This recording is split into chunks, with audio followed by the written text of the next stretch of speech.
Hi everyone, welcome to the Race Law and Everything, episode 262.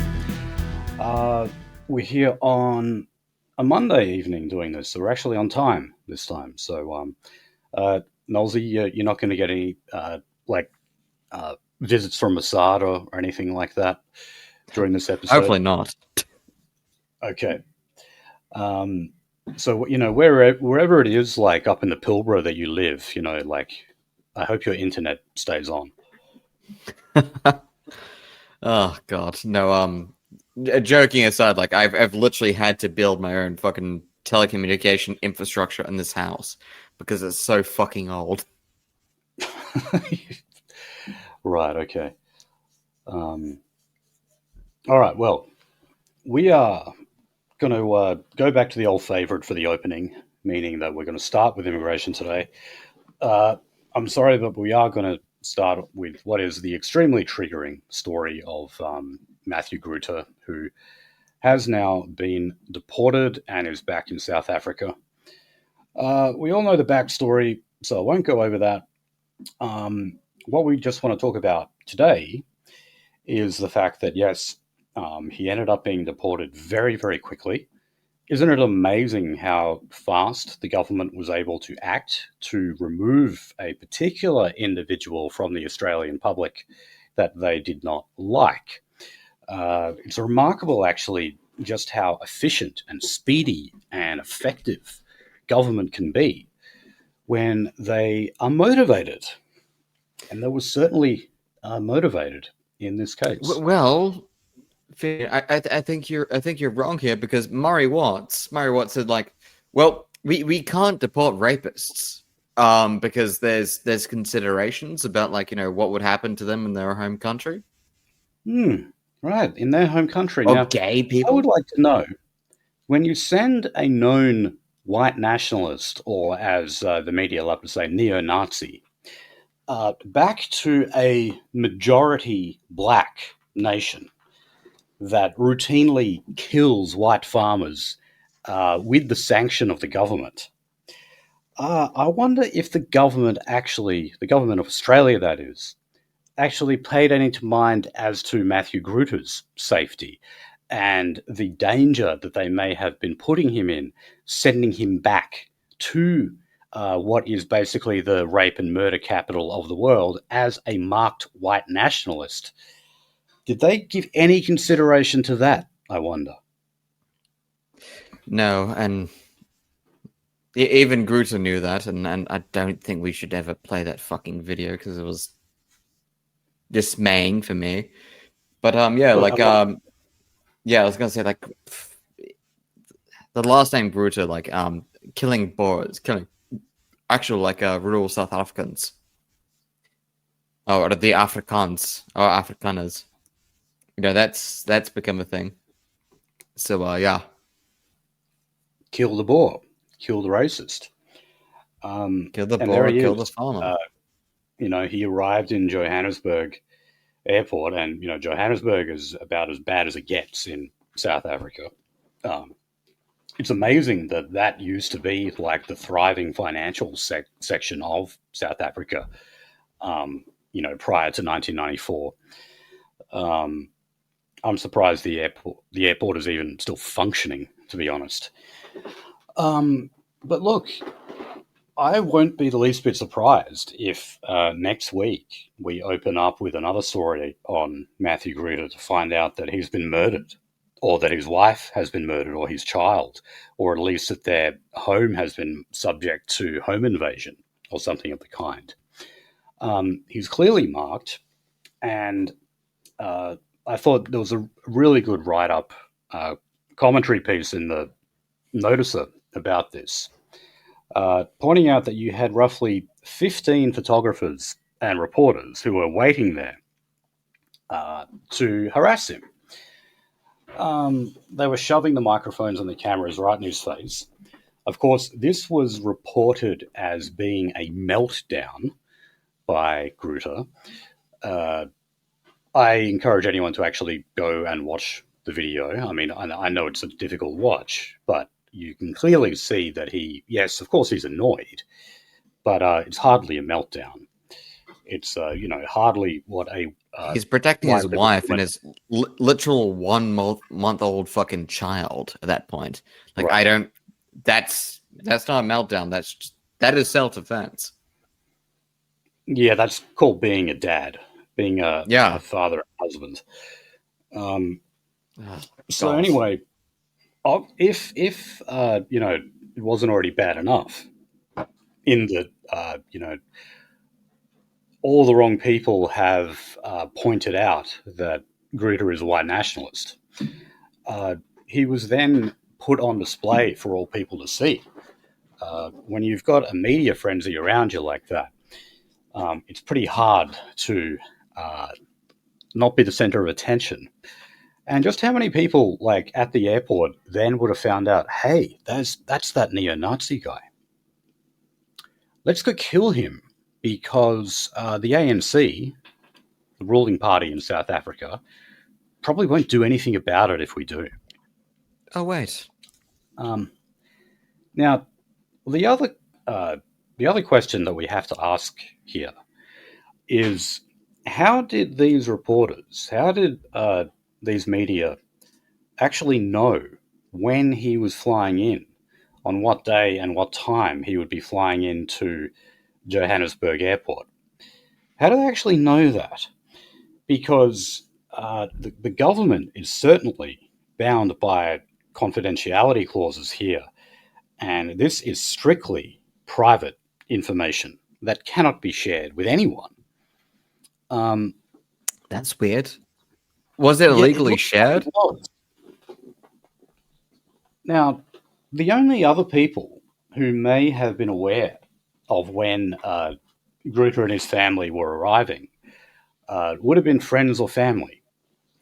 And I somehow doubt that any of them, or anyone within NSN, would have revealed that information.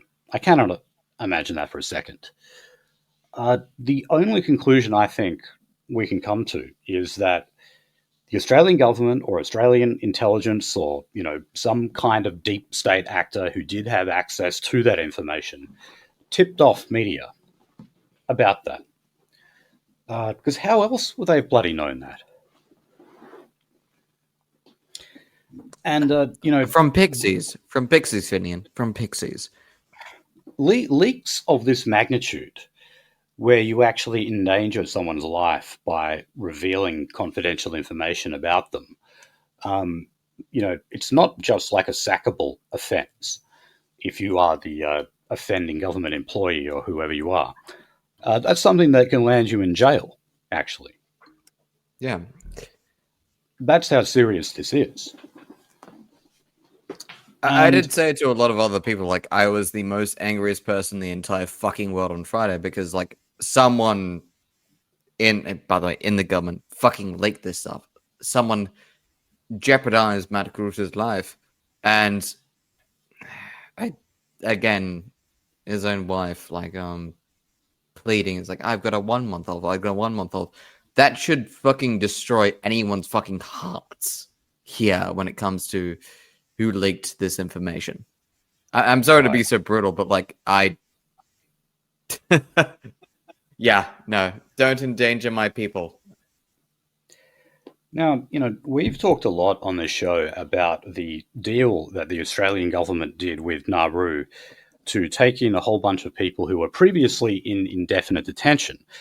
And one of the reasons why so many of these people found themselves in indefinite detention was because the Australian government refused to deport them back to their home country because of danger that they faced. For example, there were Iranian homosexuals, or at least they were said to be homosexual or bisexual, who said that they would be persecuted for their sexuality if sent back to Iran.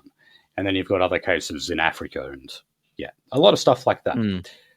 But when it comes to a guy with dissident political views, where went to a police-approved march that was peaceful, done incredibly peacefully. He committed no crime whatsoever. Crime. But Tony Burke, I'd like to know where you fucking live. I'm a citizen. Trying to get rid of me. Sorry. So, I mean, no, it's just infuriating. And, like another point that the noticer made was that you have, say, for example, a black South African serial rapist. His name is Robin Gerald Dyers. Yep. He was deported in 2021 after 9 years in jail for 3 horrific sex attacks, rapes.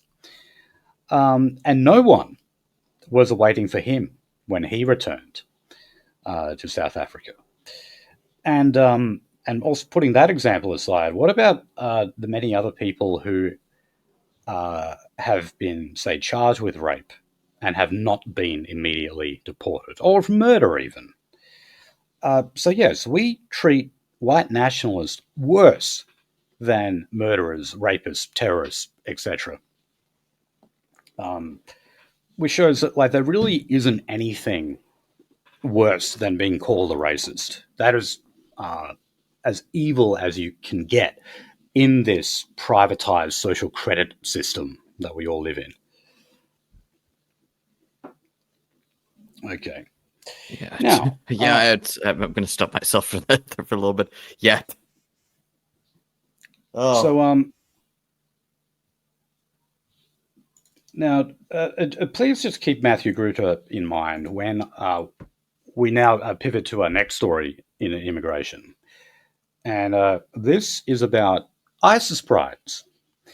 Now, for a long time, the government has been telling us, and Tony Burke, the current Home Affairs and Immigration Minister, has been telling us that the government will not pay for the extradition, or we could say the repatriation, as some people have referred to it, of Australian citizens who are also ISIS brides. There was an interesting documentary on this on Four Corners where some of these women actually said that they didn't know they were ISIS brides. They said things like, "Oh, look, we went to get married over in Lebanon or something. And then when I was there, I found out he wanted to fight in the Syrian civil war on the side of ISIS." Those were the kind of stories that these women were spinning. So anyway, it's turned out that Tony Burke has been having secret meetings with NGOs who lobby the Australian government and other governments to let back in these women who were married or are married to ISIS combatants in the Middle East. Is this a part of the Friends of Allies program? Kind of. Yeah. Friends of Jewish Allies program. Now, the coalition has pounced on home-written notes that were taken during a meeting. So this was by Department of Home Affairs Secretary Stephanie Foster, that suggested that some form of diplomatic assistance was given to ISIS brides. Now, to sum all this stuff up, basically what the current government position is the following. They will not pay for their repatriation or even consular or diplomatic assistance in Syria or wherever they may find themselves in the Middle East now. However, if one of these other organizations can get them out of, whatever Middle Eastern hellhole they're currently in and get them to an airport, then Australia would let them back in. Okay? What? Now, if this was a white nationalist, the Australian government would do everything they could to keep them out of the country. Here, we're actually in a position where the government is having meetings with NGOs and charities, so-called, about the possibility of getting these people back into the country. But all Labor is concerned about is that they don't really want to look responsible for it. They've just handballed that and they said, okay, look, you do that repatriation work. And if you manage to get them a boarding pass, well, just send them back to Australia and then we'll let them back in. That's the Australia that we live in. Whereas an honest civil engineer trying to raise a family who has broken no law whatsoever and not only held views, say, antithetical to what it is to be Australian, but he held views and values that were very much in line with what Australia should be anyway. Unlike, say, the brides of ISIS terrorists. But no, he finds himself on a plane back to this black hellhole within days of simply partaking in a peaceful protest outside of New South Wales Parliament. Okay. Outside of the incredible fucking aggravation that fucking thing, that statement actually brings me to, I will say this, Vinian. I do have it on good authority that he's in good spirits and he's in good fucking hands. Also, he breached his gifts and go limit by about $4,000. Oh, the goal was 30,000, wasn't it? Yes. Okay, cool. Oh well, look, we'll leave a link for that in the description. Give send go / deportation engineer. Okay. Yeah, I was supposed to put that in last week. Apologies for that. I'll definitely put it in this time. And well, actually, thank you, Nolsey. I know you've been spruiking it a lot on your Peng show, so I think you've helped raise a lot of that money, which is good. Okay. Now, just going to the party politics on this. Sarah Henderson is a so-called conservative within the federal Libs, and she's been consigned to the backbench. And she said that the rest of the coalition should join her on the right side of history by supporting the migration cuts that were called for by Peter Dutton. All this was a plan to cap international student numbers at 25% for public universities. Now, remember this, the Labor Party actually did that for this year, for 2025. Not that exact number, I think. I can't remember what it was exactly. I think the coalition's one, reduced student visas by a fraction more. But also, we're nearly at semester one for 2026. And you know what? All those student numbers are bouncing right back again. In fact, we've got a story on that later on. Yep. The government restrictions on student visas basically have already expired. So, but anyway, on the other hand, on the Liberal front bench, you've got a moderate. He was referred to as a moderate power broker. That is Andrew Bragg. He's also the shadow housing minister. He said that a severe clampdown on foreigners entering the country would not fix the housing crisis nor resolve crippling trade worker shortages. Are you telling me that both the housing minister and the shadow housing minister agree that we should be raped by Indians? Yeah, although wow, the one thing that I'll give Andrew Bragg credit for, even though I strongly suspect he'll stop saying this, he actually said that he wanted to see house prices fall. And that was the first time anyone from Labor or the coalition had actually ever said that.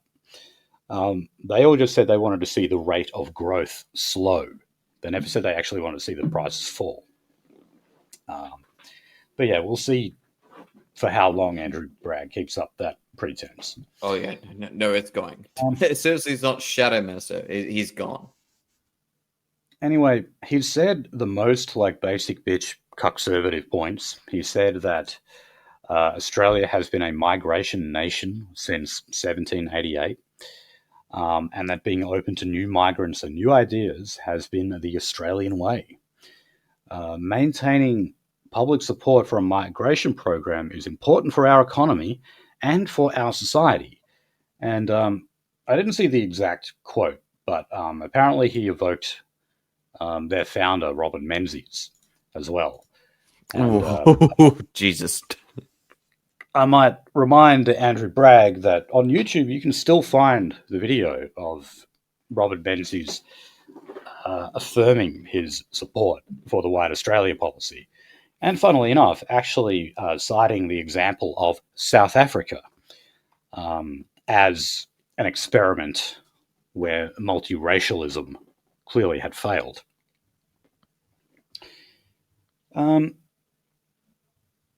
Okay, now about those foreign students I mentioned. So, as I said, those restrictions will not apply for semester 1 2026. We're going back to all the old numbers again. However, Big Education is still not happy about that. So it says that despite those restrictions falling, the approval rate for international student visas fell below 75% in October, compared with 83.6% at the same time last year. But the number of international students applying for visas has increased by more than 15%. So from 19 to 22.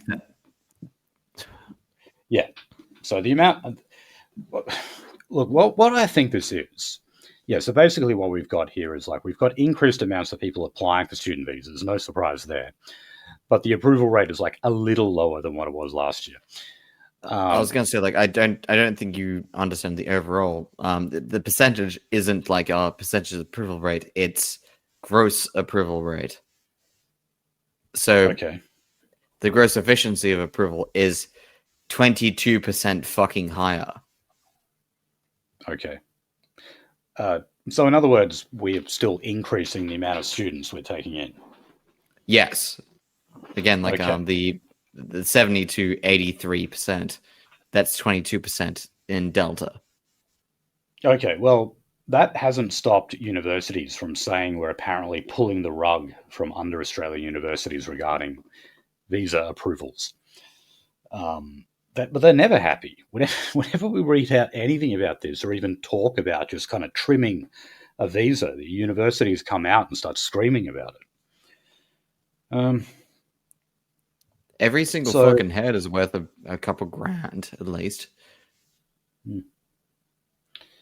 So apparently, visa approval rates for China, which is the largest source of international students, believe it or not, it's not India. India is the biggest overall, but for students, it's still China. So that dropped sharply from 93% last October to less than 85% this year. And the average approval rate for Chinese students has rarely dropped below 90% in the past decade.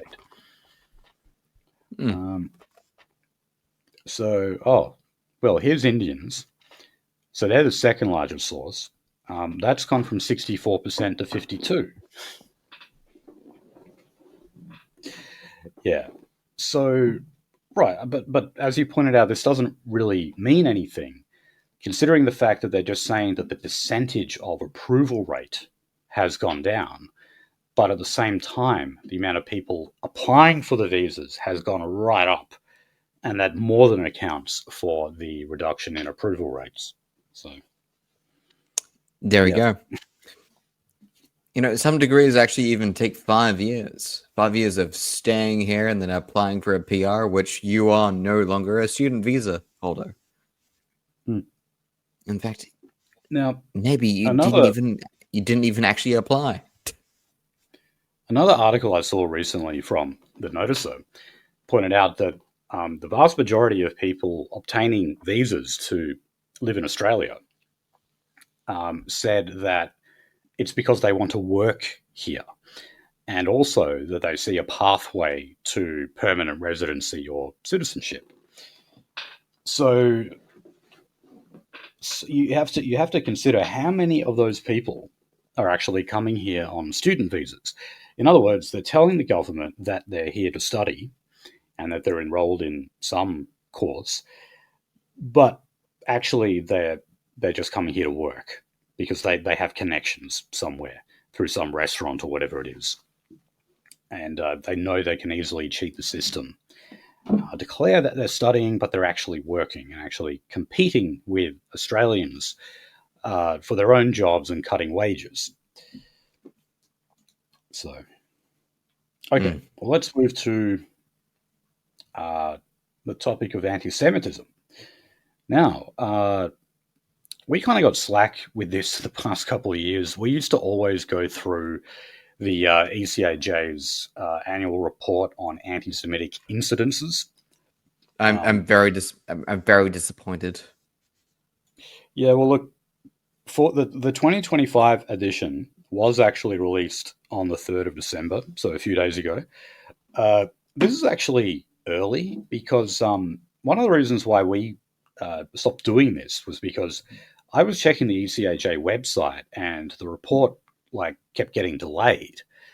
And the reason that they were giving for this was because, well, there was a surge in anti-Semitism since October 7, 2023. Therefore, it was harder to kind of collate the data. But this year, as they usually did, they've released it in early December. Now, The Australian wrote a column on this. Apparently, there were 1,654 anti-Semitic incidents documented in the last year.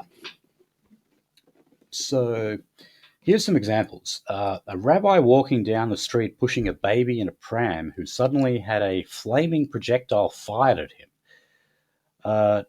You also had a Jewish doctor who checked into a hotel only for the hotel receptionist to see his name and scratch at him. I don't know what they mean by scratch at him, while yelling, "You're a fucking Jew." There was also a Jewish man who was pushed off his bike by a man yelling, "Fucking Finian, Jews," I've been doxxed. I've been doxxed terribly. Maybe you have. So, yeah, but again, like the racer and me and Knowlesy did not get a mention in this report. We are incredibly disappointed.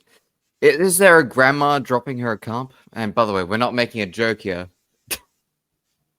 Well, look, yeah, I know. Well, look, I haven't had a time to skim through it like we used to. We will read a couple more examples, though. These will be totally at random, by the way. I have not actually really looked through this document. But I do want to point this out. For 2024, they reported 2,062 incidents. So it's actually down. What is that? By about 400 incidences. So I thought it was just like always increasing. Now, these incidences, right? Here's the different forms that they take. Posters and stickers, graffiti, message. I'm not sure exactly what they mean by that. Maybe text or something. Verbal abuse, vandalism, and physical assault. So, look, really the only ones that I think you could classify as proper hate crimes would include physical assault and vandalism. Well, apparently the ones were actually crimes. 24 physical assaults and 33 acts of vandalism. But the one area where we've seen apparently like an explosion is verbal abuse. So that's 621, and last year it was 622. Now, of course, with incidents like that, we're talking about people who simply claim that they were abused, but we don't have any evidence of it.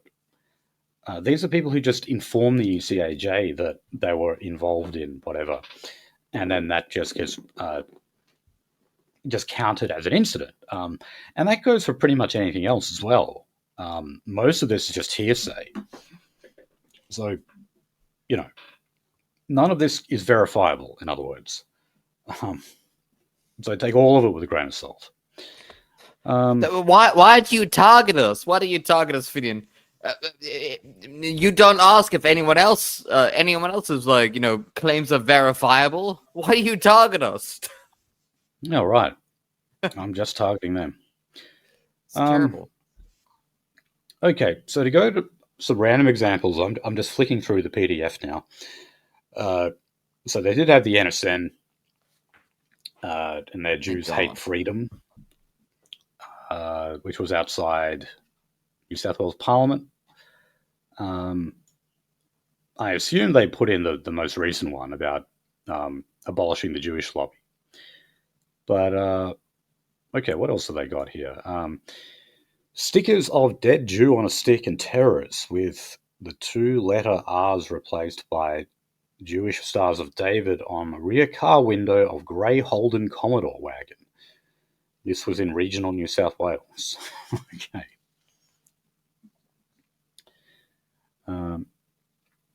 A placard saying abolish Israel and Zionism at an anti-Israel rally. Yeah, a lot of these are from the rallies. And, people chanting things like from the river to the sea. Those get counted as an anti-Semitic incident. Here's an interesting one. Nazi leaflets authorized by Joel Davis of the NSN of our plan to give the Jews everything they want. So these were the leaflets that were distributed to look like Liberal Party leaflets. Obviously, these were jokes. And there was even talk at the time about arresting them for violating electoral commission rules or something like that. I assume they've given up on that because, now they've just got Joel Davis over, what is it? The rhetorical rape of Allegra Spender. Using a carriage service to menace and harass. Yeah. And I can't remember if we mentioned this, but I was holding it in since the original start time, so I just went to the bathroom. Sorry. Oh, okay. That's right. I didn't even notice. That proves how I can just go off on a little tangent in my own world. Anyway, but I can't remember if we said this last week, but Joel Davis will not get out of jail until the 14th of January. Yes.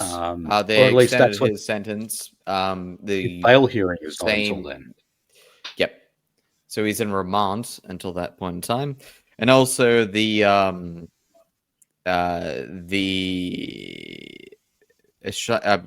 ABC actually went and tracked down his girlfriend who had just given birth and took photos of her outside of the house. Oh, really? Yep. Would you like to see the photos? I guess, yeah. But yeah, that's fucked. I mean, okay, so obviously he's already missed the birth of his first child. Yes. And of course he'll be locked up for Christmas and New Year and everything. So, I mean, that's infuriating considering he's on bullshit. It's torture on purpose. Will probably never, ever hold up in court. So, but, as they say, the process is punishment.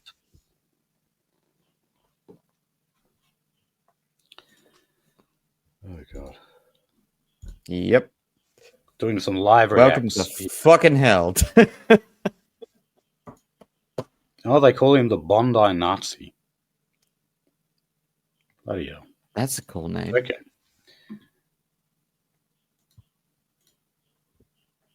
So, moving on. Foreign affairs? Yes, we'll get on to foreign affairs.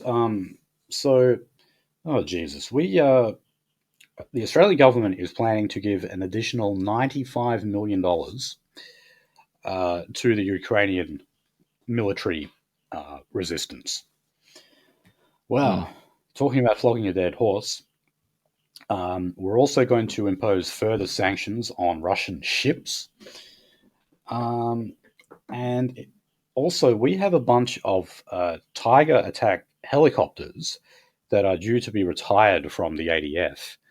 And we're wondering now, well, because we don't need them anymore, we'll just give them to Ukraine. So yeah, we're continuing to flog that dead horse, even though we all know, I mean, it might still take some time, but we all know that Russia will win this war eventually. So it boggles the mind why we spend this money. But more to the point, what interest does Australia actually have in all of this, apart from appeasing our US masters? Again, it's because we're geopolitical puppets, of course. We both know that. Right, and by the way, we both. Oh, sorry. We both know someone who's died in this war. By the way. Oh, really? Yeah, we do. Oh, you might have told me before, actually. Yeah. But no, look. But when Donald Trump says that the Australian government needs to increase its military spending, he's not talking about stuff like this. He's not talking about the millions that we routinely just spray at Ukraine or the other forms of material support that we give them. He's just talking about expenditure on our own military. Yet we do things like this all the time. We always contribute to these Zog wars that have nothing to do with us, and if anything, actually run counter to our own interests. And look, I love aggravation against China. Again, it makes me sound like a leftist, but yes, I love fucking with China while I'm in Czechnotes, Oceania, with literally 3 days fucking response if the United States is on my side. Now, again, granted, I hope the United States is on my side at the end of the day, but fuck me.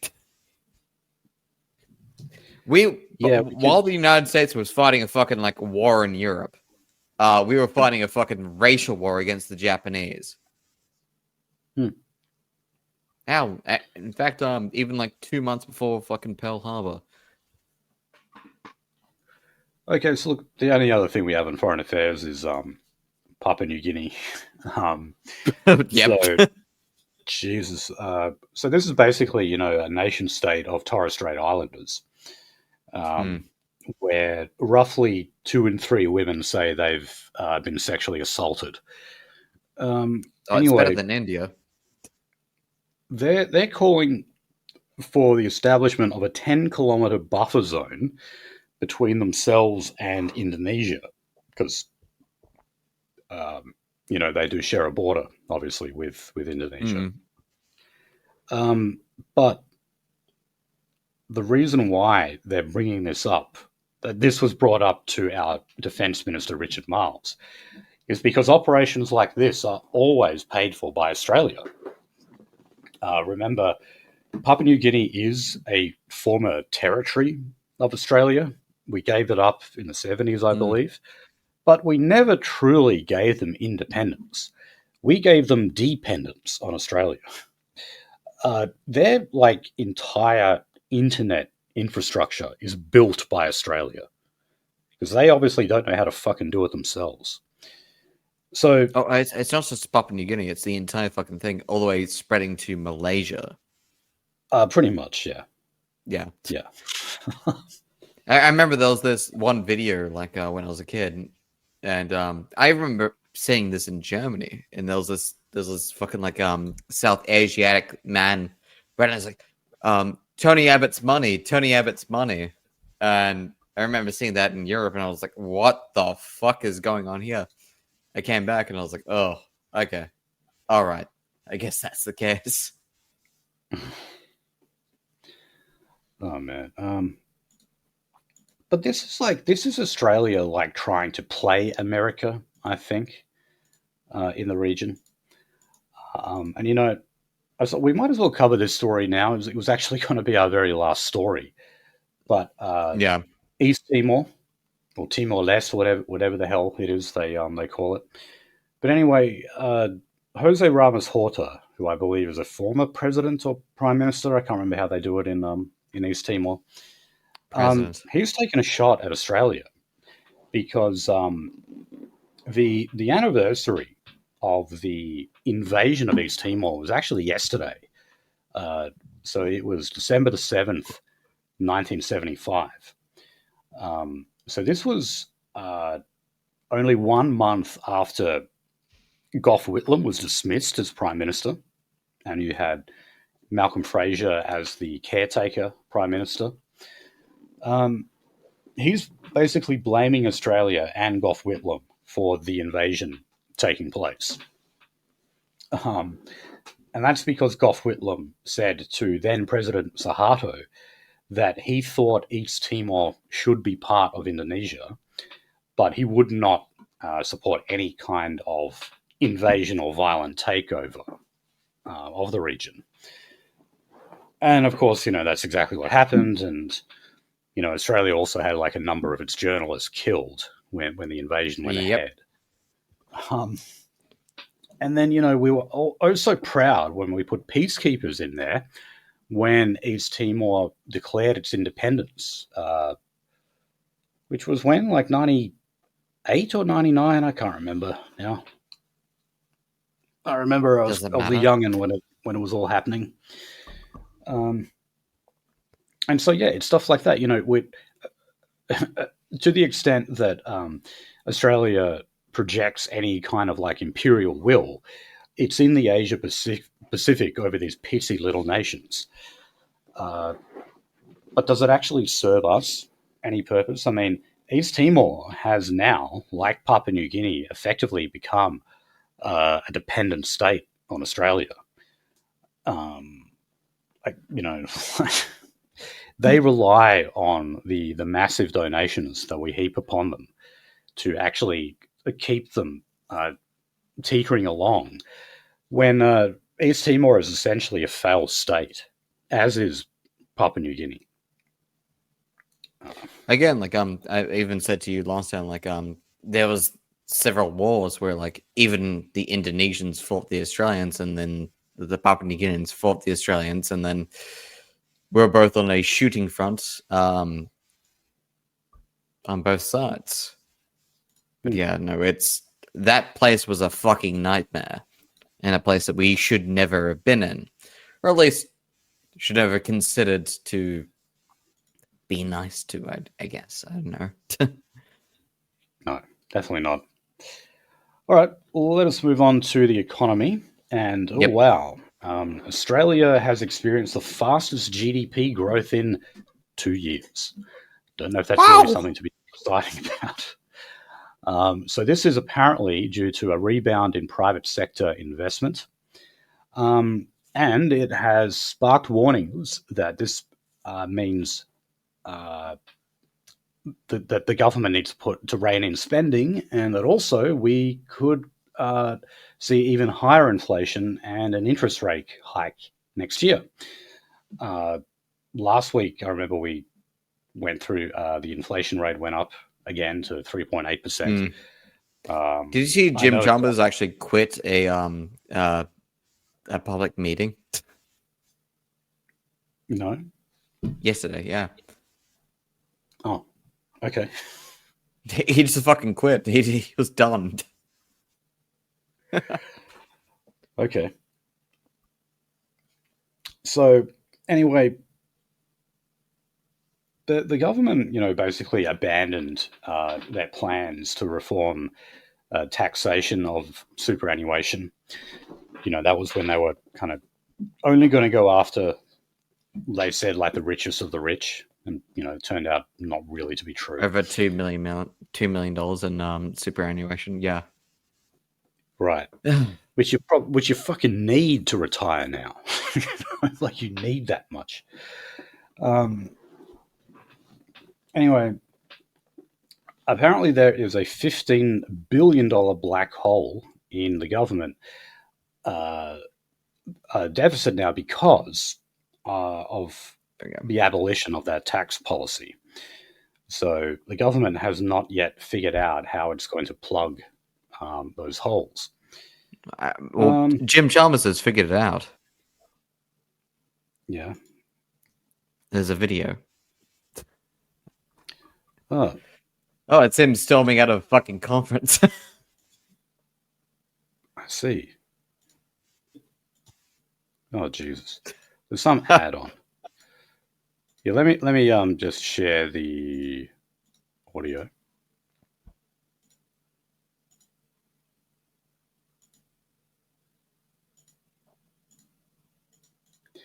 And I shall play the video. Oh god, I have to watch a second ad.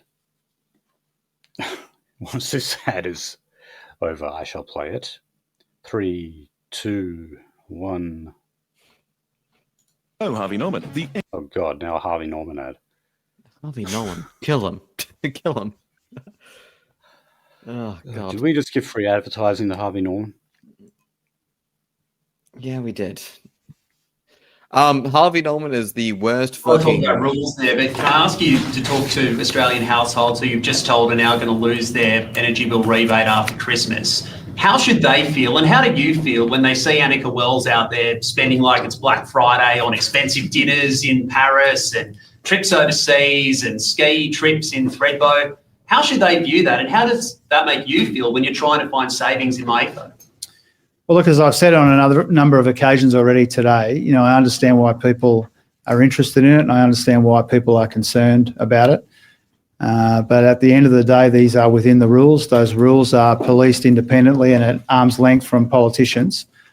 And that's what we're seeing on this occasion. Now, when it comes to electricity bill rebates, we've provided those 3 rounds of help with electricity bills. We'll continue to be providing meaningful, substantial cost of living help in the most responsible way that we can. The emphasis will shift from bill relief in a temporary sense to ongoing relief via the tax system, via the Medicare system, and in other ways as well. You said people are concerned about it. Last one. Are you concerned about it, Treasurer? I've answered your question. Does it concern you, Treasurer? I've answered your question, Cam. Thank you. Treasurer, do you think he just plays the room. He just runs away.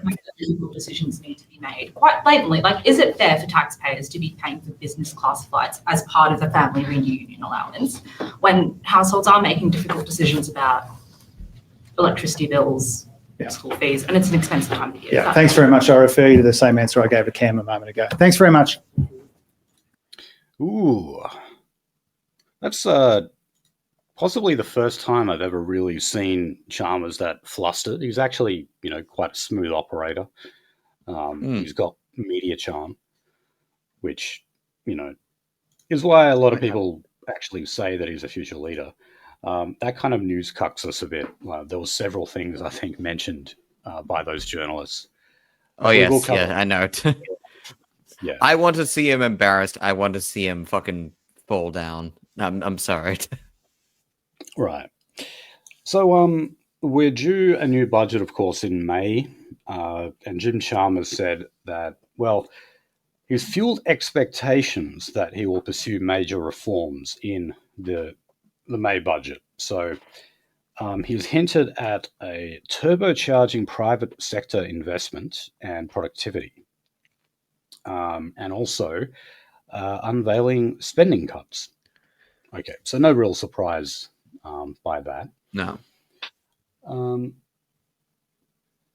He also warned the MyEFO would not be a spendathon, with more than $5 billion of rebates to lower the price of electricity bills likely to expire at the end of the year. Well, okay, that's since been updated.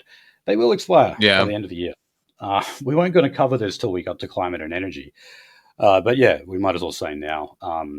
The rebates that you get for your electricity prices that we've had, for 2 or 3 years now? We've had quite a few.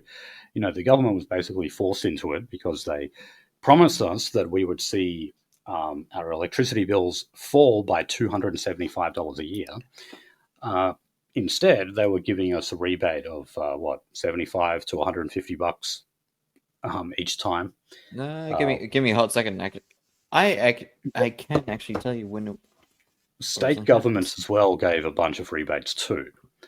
So, to the extent that anyone... September 7th, 2022. Okay, yeah. So they've been around for a while. But yeah, I've long said that, if you're going to receive any relief to your power bills, it can only come in the form of a government rebate. That's it. how could you possibly lower electricity prices naturally when you are forever pursuing green energy? Or should I say, forever closing down fossil fuel powered plants while failing to replace them with green energy that can actually Or produce anything. a comparable amount of power. Okay, now the remaining two stories on the economy are from Victoria. So the government has actually backed down from its Emergency Services and Volunteers Fund. Now, this was effectively that, they call it this because they want people to think, oh, well, look, this money is just going to emergency services. Isn't it such a good cause? But it's basically just a property tax. That's all. And, when you refer to taxes or levies or whatever, you should actually refer to what they're taxing, not what they're raising money for. But anyway, it would apply to all property owners, but in particular, it would hurt farm owners in regional Victoria. And many of them were staging angry protests in Melbourne as a result. Anyway, it's been very unpopular. It's something that sort of just everyone doesn't like. Many just working class Labor supporters even think it's a stupid thing for them to pursue. So they have at least watered it down anyway.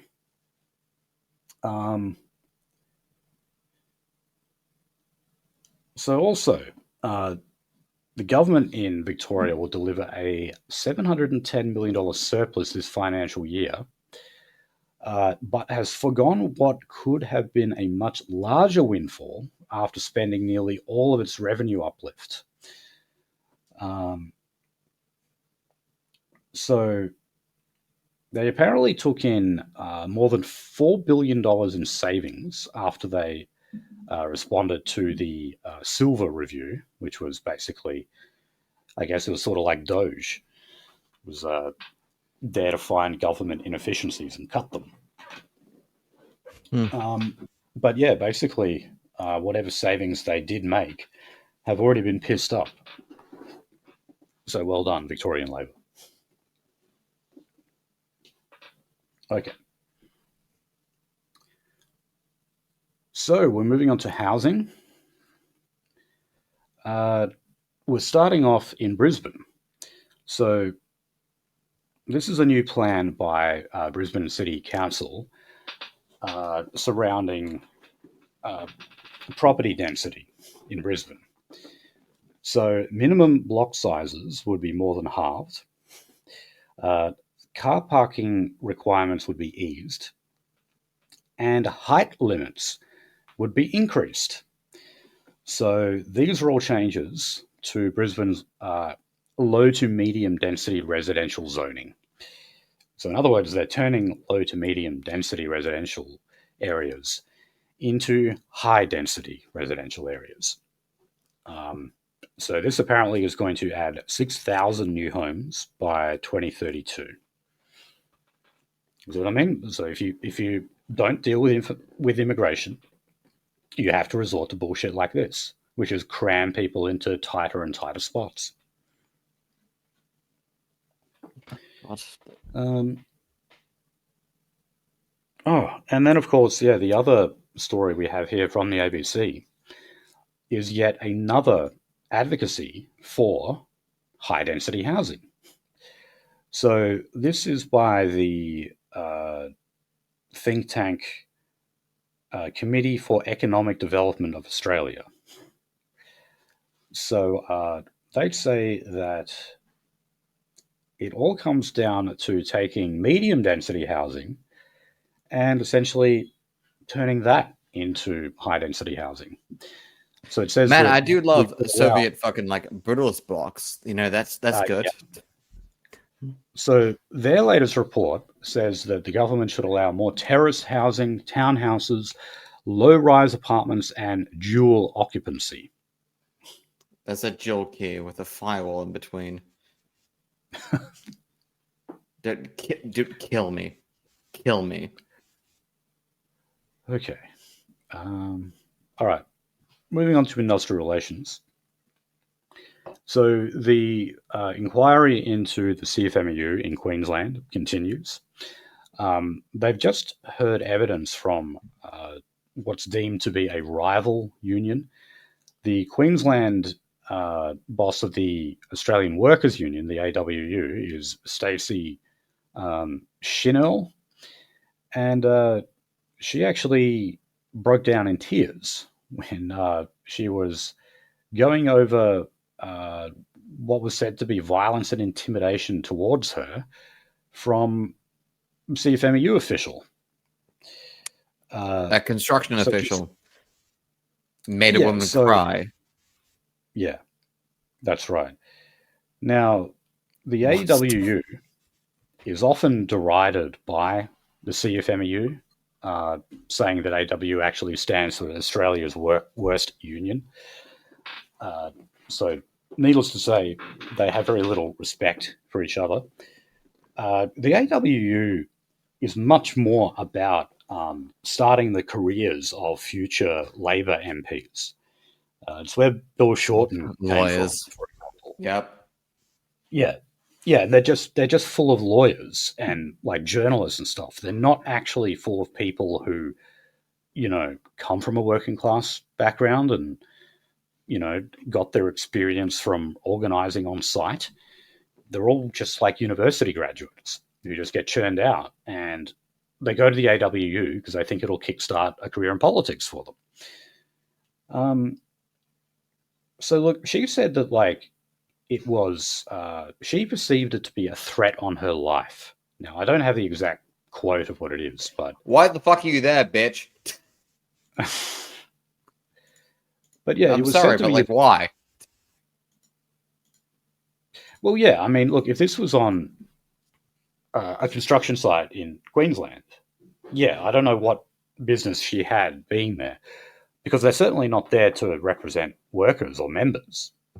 The CFMEU, whatever you want to say about them, genuinely are there to represent their members. So, yeah, it seems to me that basically she was just being told to piss off because she had no business being there. Or like, this is CFMEU business, not AWU. Go home. Okay, now, something else that has been discussed at this inquiry is actually the role of former Victorian CFMEU Secretary John Setka. He has said, here's how it's worded in this article from The Australian. It says, John Setka and his crew of Croatians and bikies allegedly infiltrated the Queensland CFMEU to wage an orchestrated campaign of fear and intimidation against a major contractor on a $350 million state government project. So look, they're always accusing the CFMEU of having links to organised crime. I guess this is just part of it. I'm not exactly sure what they mean by a crew of Croatians. John Setka, I believe, is a Croat himself. One of the things, remember when he was having like that very like publicized falling out with his wife, who's like some lawyer? A bunch of the text messages got leaked where, he was calling her all sorts of shit. But I noticed that one of them, he called her an Aussie, and he said that as an insult. He said Aussie as an insult. You know how like lebs sometimes refer to white people as Aussies? He was doing it in that way. Yeah, and like anyone who does that, anyone who uses the term Aussie in that way, is basically a pejorative. As a pejorative, is anti-white. You know what? That's why, I've met about 15 Croatians in my entire life. You what? And I've met 15 Croatians in my entire life. And apparently, your example is the 15th. It's a 50-50 split if I like them. So this is a common thing for Croats to do, is it? I on the other hand, I think I had one friend who was half Croatian, so I don't think this is a demographic I've really mingled with. Well, getting naked on their beaches is half a thing, but yeah.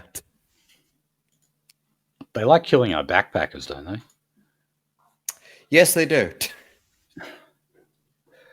Okay.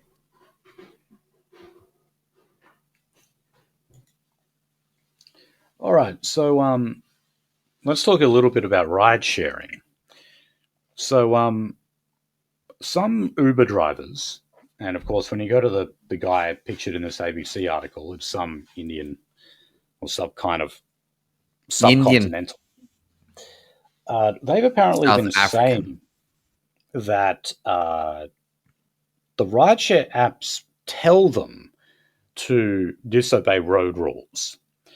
So, I don't know, like maybe it tells them like you should be able to break the speed limit or something to get to your like this person on time or something. I'm not sure. But there's been a new bill, a proposed bill in New South Wales that would require employers to ensure their digital work systems do not lead to unsafe work practices. It would also allow unions to have access to that data. So, yeah, I mean, so much of what we do now, I guess, we keep digital records of it. I guess it would make sense to allow unions to access that data, because if what this guy is saying is true, then that is pretty serious, and I think it is true. Companies would break the law all the time if only they could get away with it. And what's convenient here is that they can just kind of pass on the responsibility to. I was about to say their employees, but that they don't consider them employees, do they? It's their Contractors. Yeah. That's the worst part, unfortunately. Okay. So, all right, there's going to be a mandatory review into workplace law changes beginning of next year, and this is known as the Closing Loopholes Law. So, this is basically after Labor introduced their what was called the Same Job, Same Pay legislation. That basically meant that they wanted to sort of unify wages across industries. And for example, it found that like people who were like hired through a labor hire company were getting paid less than when they were paid directly through another company. In those circumstances, like the union could actually make a claim, and then those people would be paid the same. Because they should get the same pay for the same work. Now, as you can imagine, there were still a bunch of loopholes left that employers have since exploited. In other words, they take advantage of loopholes that allow them to pay their employees less. And not a surprise that the business lobby is saying that this will be nothing but a whitewash. So they're saying that the Fair Work Commissioner, Susan Booth, who will be conducting this review, is essentially conducting a rubber stamp review for the government. I don't know. In this case, I don't really care. This is a review that's going to result in closing loopholes that will result in a lot of workers finally getting the wages that they've earned. Okay. So finally on IR, Zach Smith, who is the former national boss of the CFMEU, he has resigned from the Albanese government's National Construction Industry Forum. So he said that he needs to focus on the rebuilding of Australia's most controversial union.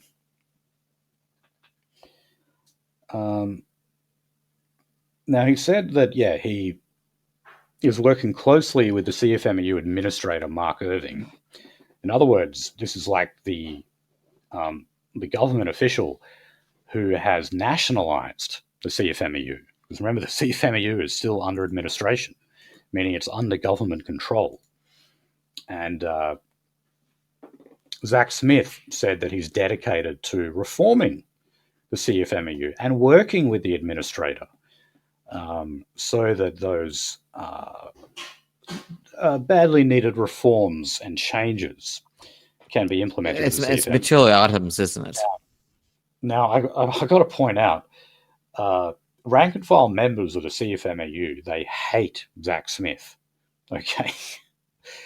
Because, I mean, by doing this, by working with the administrator and talking about the vital need for reform, Zach Smith is essentially saying that the government was right to put the CFMEU in administration. You know, Okay. this is what you call a traitor. All right. So, quickly on to the public service. Well, finally, we've got word on how they are going to trim the public sector in Victoria.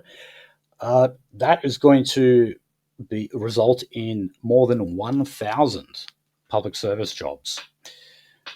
Now, that's actually a lot lower than what a lot of people were saying. The figure I kept seeing was 3,000.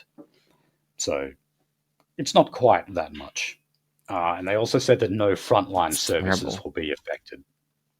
So there should be more.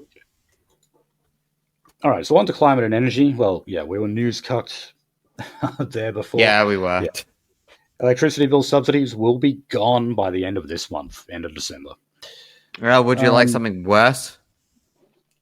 Right. Now, our next story, though, that shows that, yeah, this subsidy has come to an end at just the right time, because a new report has found that around 70% of renters were avoiding heating and cooling their homes in order to save money.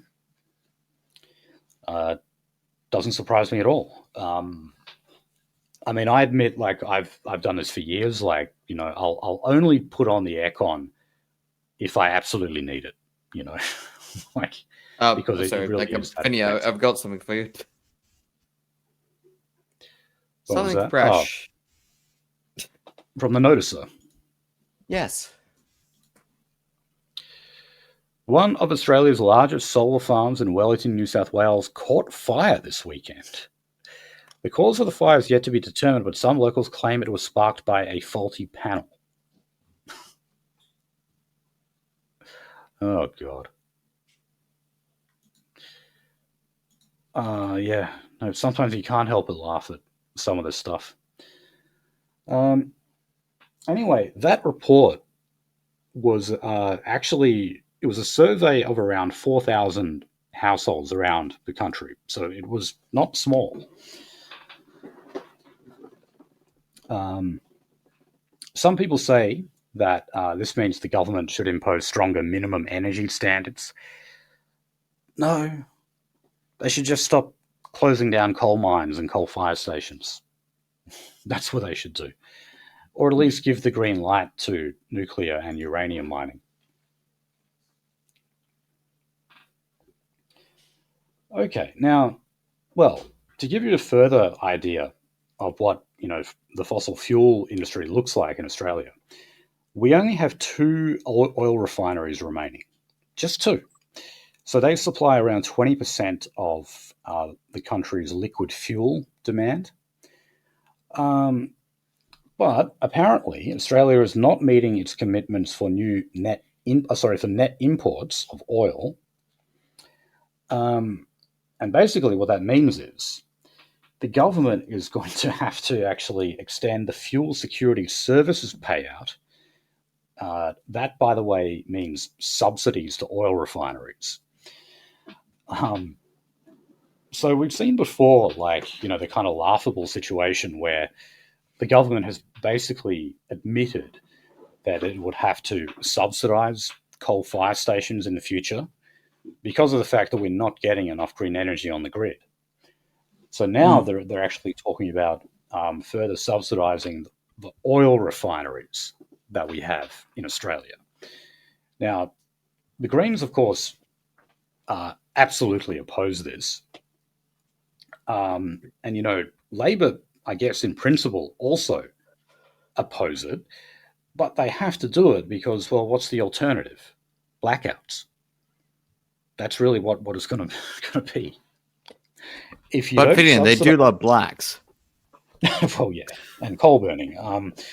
But yeah, if you don't subsidise what remaining fossil fuel we have remaining in Australia, yeah, you are going to end up with blackouts. It's as simple as that. Okay, now, well, here's another one. So this was it's a number of renewables projects in regional New South Wales.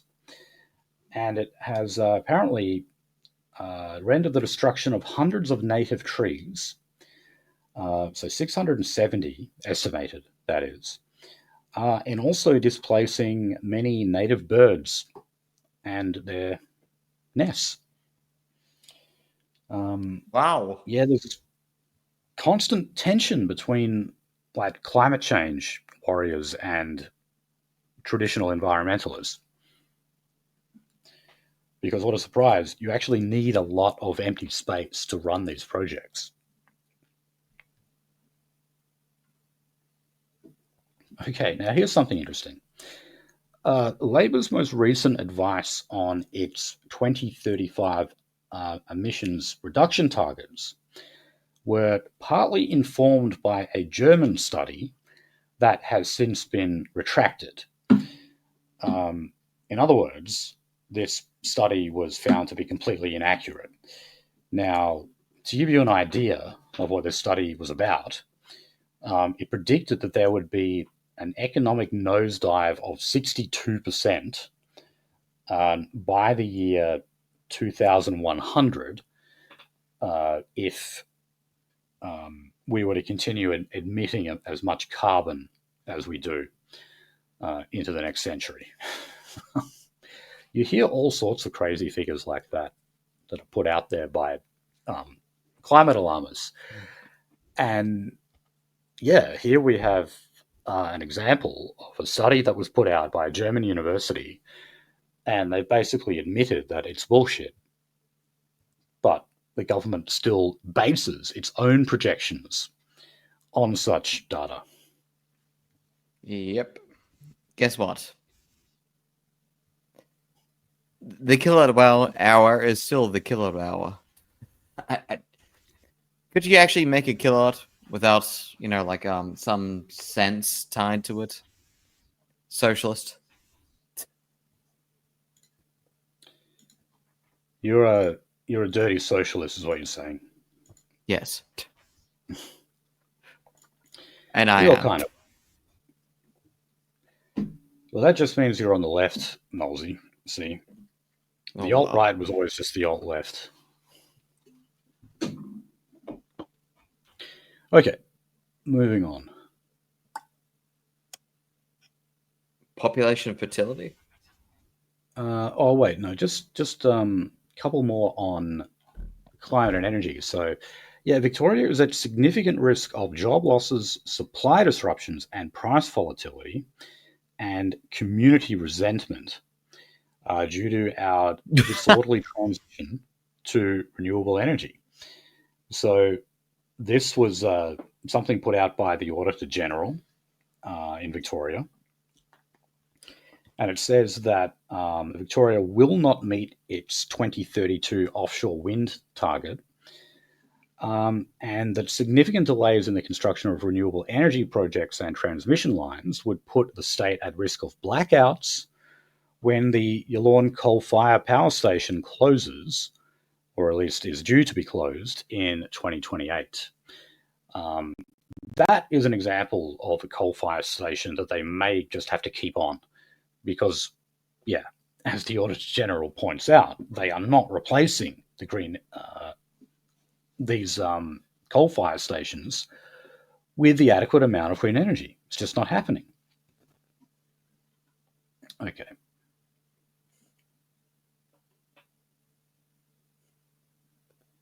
Oh, okay. So the New South Wales government has an independent agency that gives advice on lowering emissions.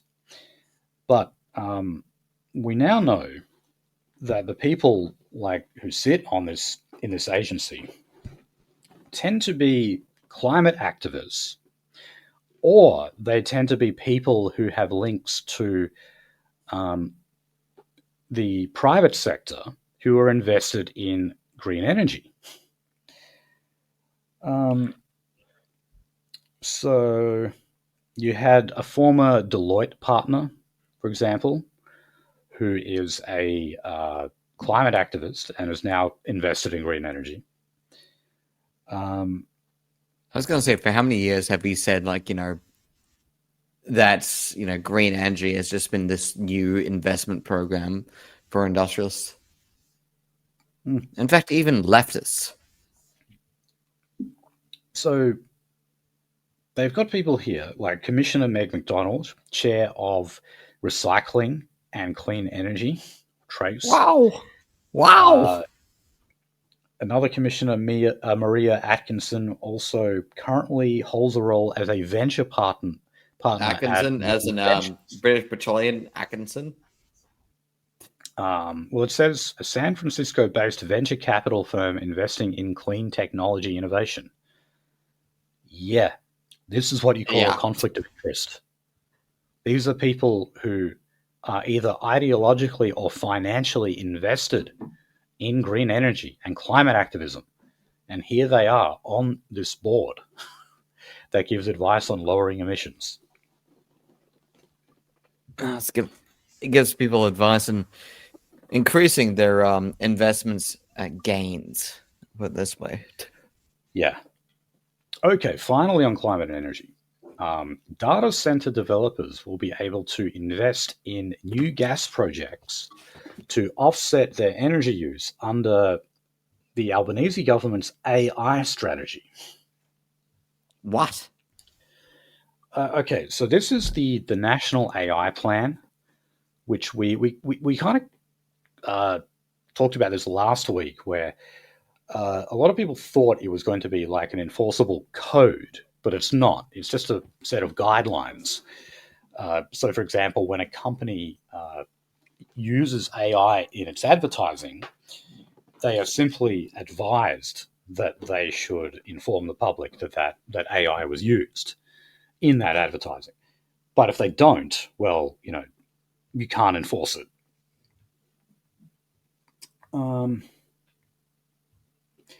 So it says that this national AI plan requires data center developers to offset their energy use by underwriting new renewable generation. And so tech giants would be allowed to invest in gas projects to receive approvals. So it says, our approach is renewables, storage, gas, and hydro. So that was the industry minister, Tim Ayres. Now, look, this article is from the Australian. They've just pointed out, as I was just saying before, that the government basically has no choice but to invest in things like gas during this so-called energy transmission. In other words, they have to subsidize fossil fuels because they abruptly ended so much of our fossil fuel energy generation in Australia. So, yeah, that includes investing in these gas projects. Okay, now we will get on to the issue of population and fertility. Only one story on this. I swear, every year, Peter Costello, who's our former treasurer, comes out and just repeats what he did the previous year, which is he wants to see Australia's fertility rate rise. And we're always reminded of that, the baby bonus, where he said you should have one for mum, one for dad, and one for the country. That was $3,000. So yeah, you were subsidized to be fertile back then. He still hails it as a big success. Well, if you remember back to that point, kind of a lot of the wrong people were taking advantage of it. People who just wanted a quick $3,000, whereas other people who take into account the kind of long-term planning that you need to do when it comes to raising a child may have, crunched the numbers themselves and saying, hey, there's $3,000. This is nothing. It's a drop in the ocean. So, yeah, it was a little bit like Idiocracy, where the wrong kind of people were having more babies. So I don't think it was a very successful scheme. However, he did point out this figure. We are at a near record low. So believe it or not, it has actually been lower than this. The current fertility rate in Australia is 1.48. It's the 90s, isn't it? Well, and 1.48 births per woman. So, yeah, less than 1.5. It's still very small. Whereas, I don't know, like the fertility rate used to be like 3 or more than 3. And so 4.8. Yeah. But here's also what Peter Costello said. He said that we need to act now to reverse a future where we will have more people dying than being born. Well, Peter, don't you realize that we've realized for a while in Australia we have a negative birth rate? And the simple way of rectifying that issue is to have mass migration. We tell everyone, have smaller families, because then you will reduce your carbon footprint and your general environmental devastation of the planet. And then you get told that you have a skills shortage and a housing shortage where you need more people to build those houses, and you import all of those people from India, thus increasing the carbon footprint. They start burning dung and they start getting a car and then they start driving around with diesel fuel and wow. I mean, there's a lower carbon footprint. It's not like the Sierra Group actually had talked about this for years on end. Yeah, well, look, now, of course, I agree with Costello in that we need to get our fertility rates up, particularly, of course, white Australian fertility rates. They definitely should go up. But he is just, taking the, what's called like middle class welfare approach, which is just give them a handout.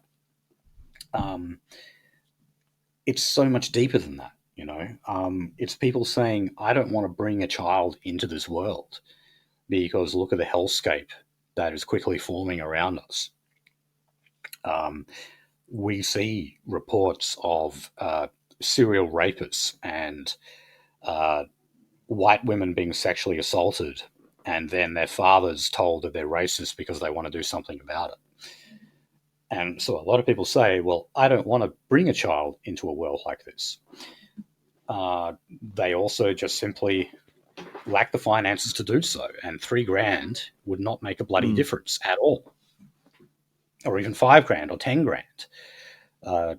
Considering many Zoomers or even younger people are basically writing off the idea that they will ever own a house. And if they're just going to be crammed into a small pod, every week we go through stories where there's they are either increasing housing density or planning to.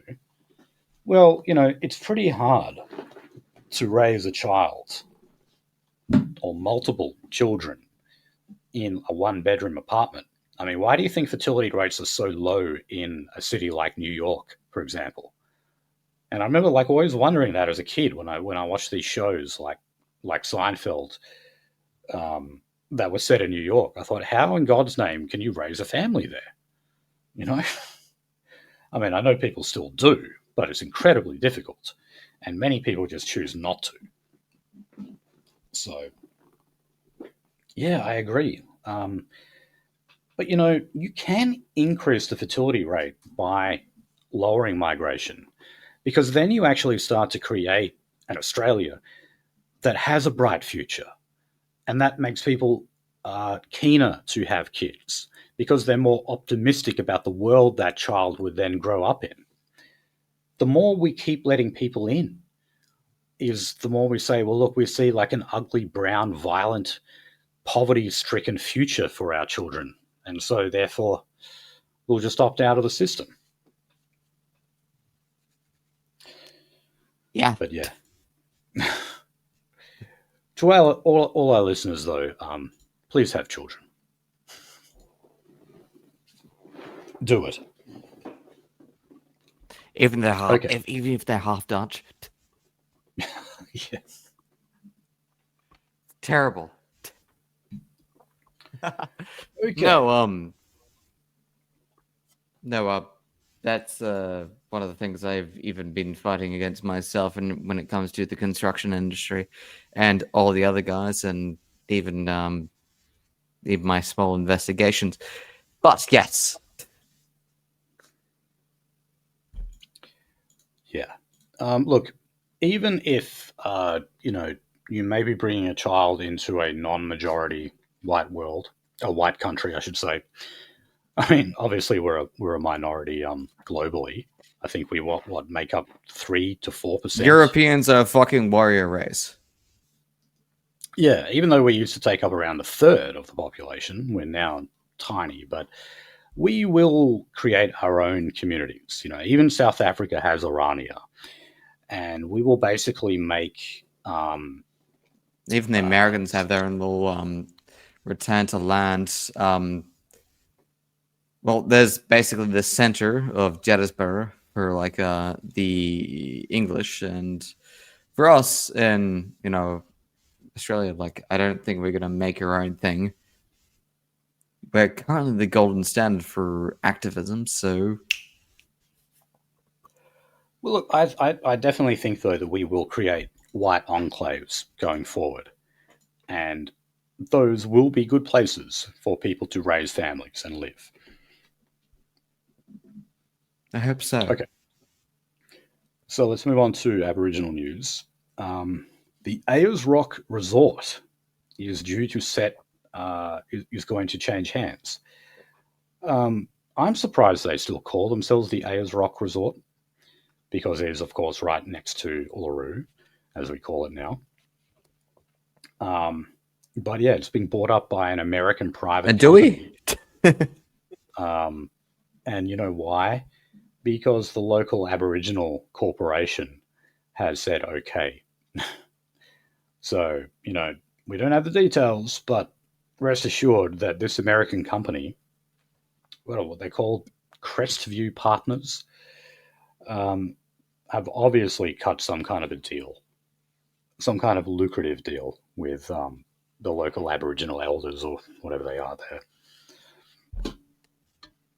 Okay. Oh, well, here's some good news, or at least it looks like it. So, New South Wales's Federation Council has voted to stop flying the Aboriginal flag.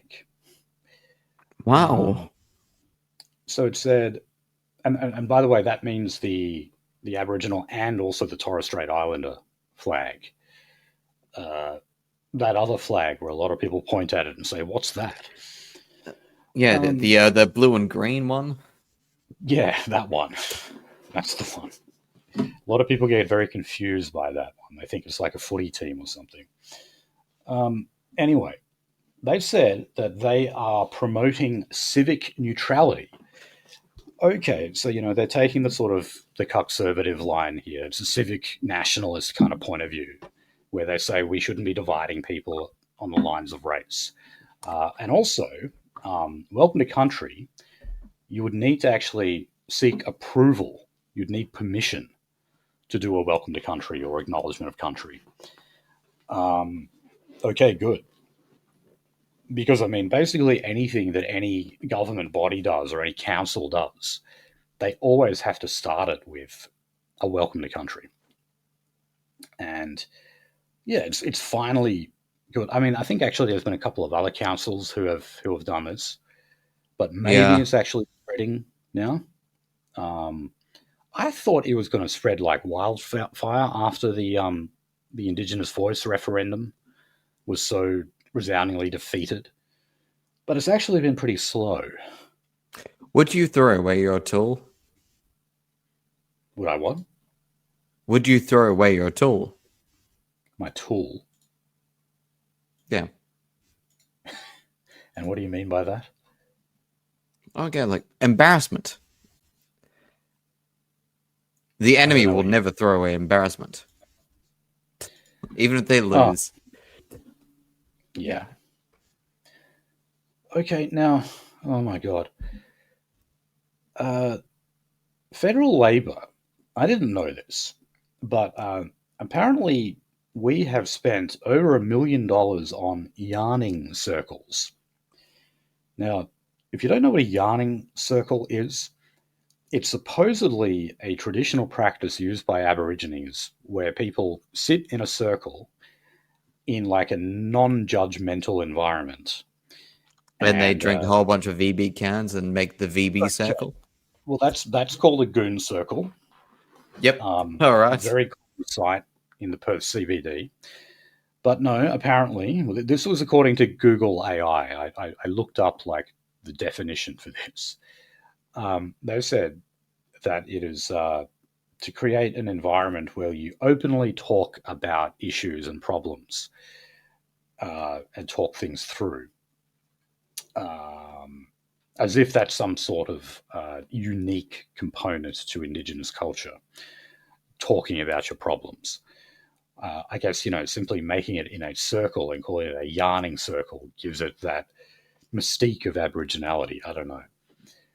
But talking about the culture that didn't connect sex with pregnancy and dismemberment with bleeding out.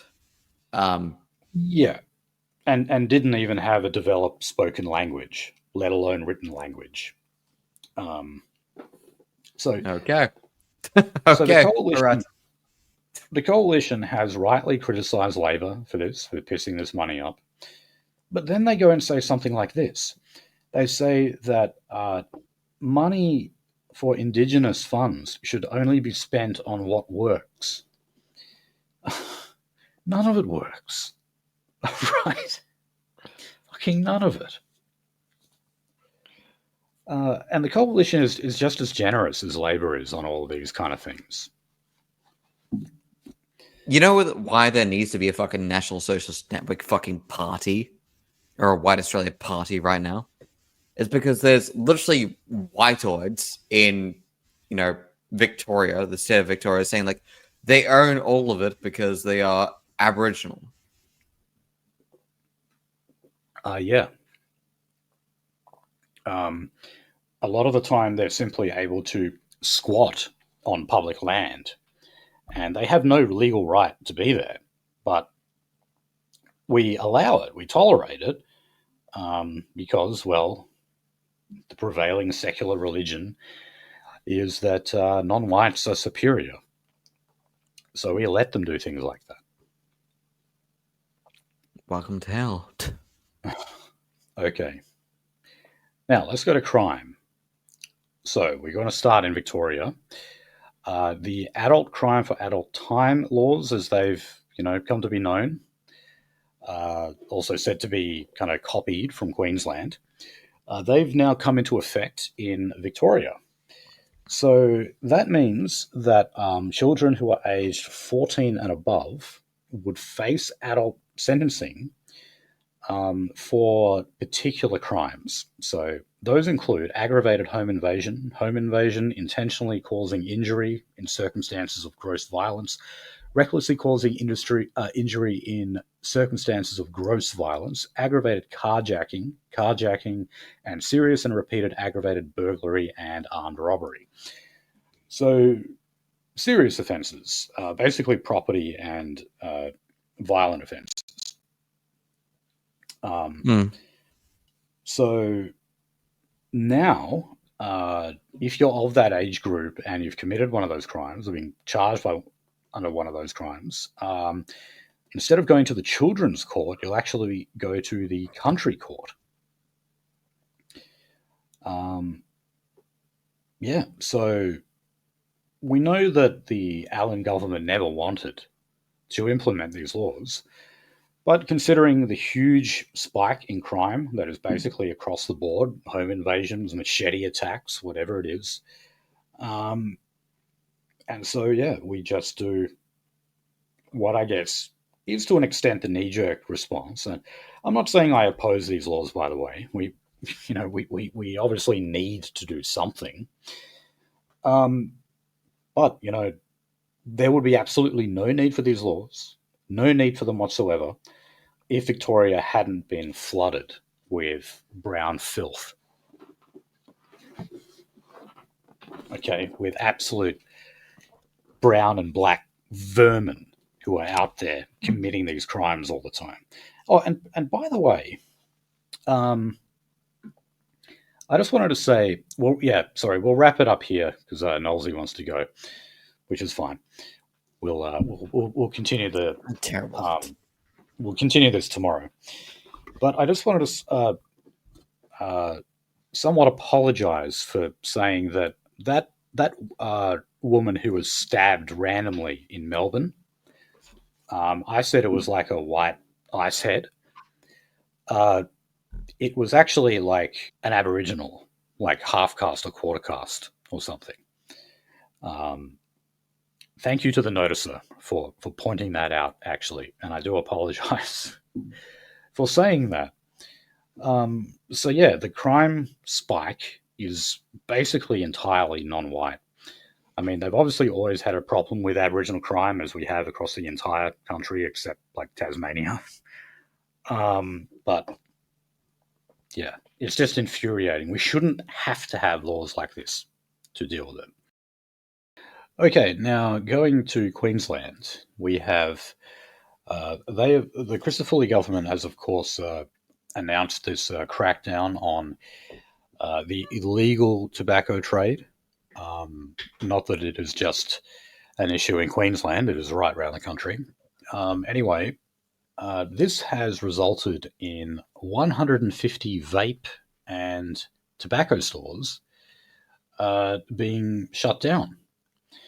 So they, of course, were selling illegal vapes and illegal tobacco. That is tax-free tobacco is basically the way to see it. So this was a 10-day blitz called Operation Major, and apparently they got $15.7 million worth of illegal tobacco products. They did release some interesting footage. But at least the ABC did. I imagine it has to be the police who was the source of that footage if the ABC is releasing it. But outside of that, just as a little bit of a side, did you hear that Mario Watts, his comments are like, no, Australians aren't buying illegal tobacco. Australians aren't doing that. There's no evidence of it. Okay, I think we've covered several times that around 50% of tobacco sales in Australia are illegal, are illicit. So I don't know what the hell he's getting that from. But Senator Roberts did put the fucking boots to him on that thing. Is they're like, are you joking? Are you fucking serious? And they was like, yep, I'm serious. His own government is launching a crackdown on illegal tobacco. If there was no evidence for it, why would his own government be doing that? But yeah, Operation Major. So vape shops and etc. I guess we can surmise, what kind of relations are going on there. Yeah. So a lot of these ones have not been permanently shut down. Apparently, a lot of them have been ordered to shut down for 3 months, during which time they're expected to get their act together and, of course, not sell any more illegal vapes or tobacco. Oh, so you're committing a crime. We're going to give you 3 months to stop committing crimes and maybe diversify and possibly launder your proceeds. And yeah, Yeah, why not?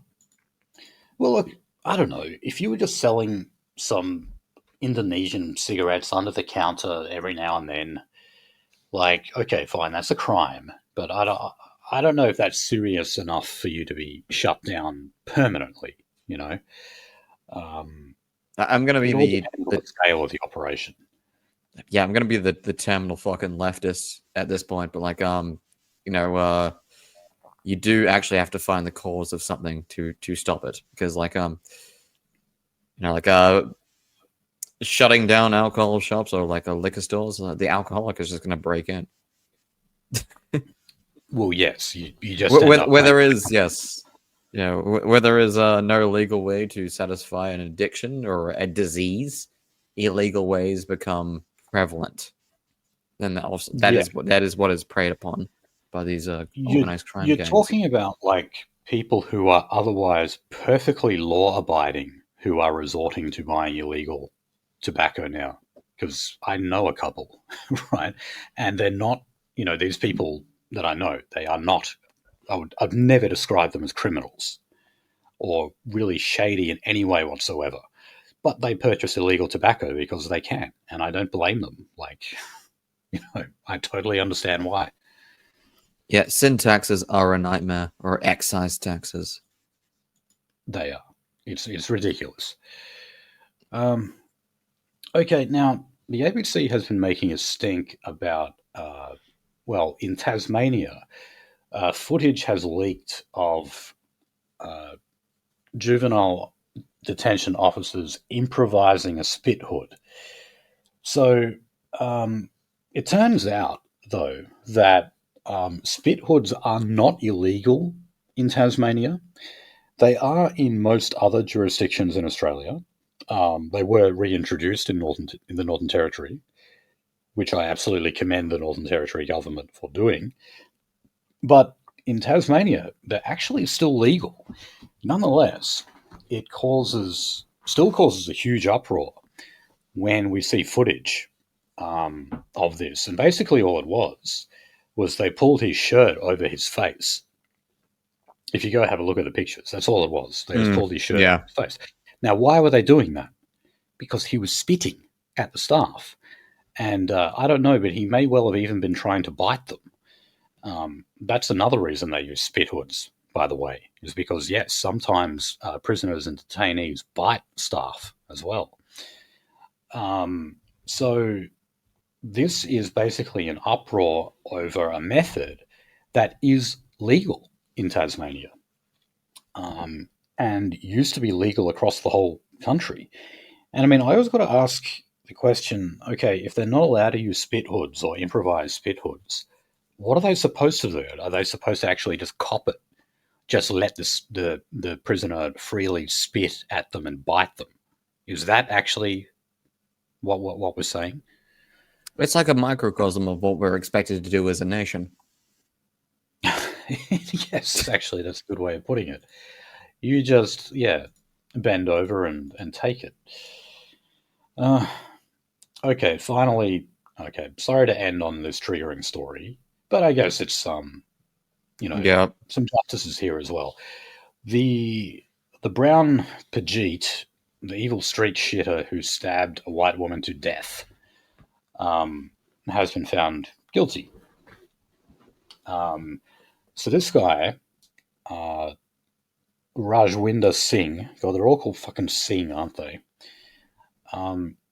41 years old. It's a tribal last name.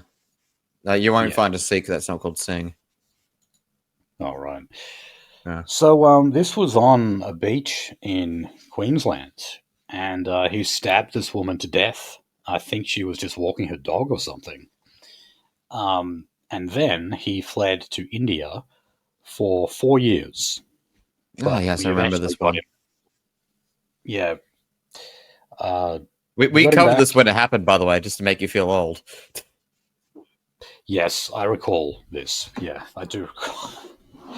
Oh God, so you've been on the show for more than 4 years then. Yes.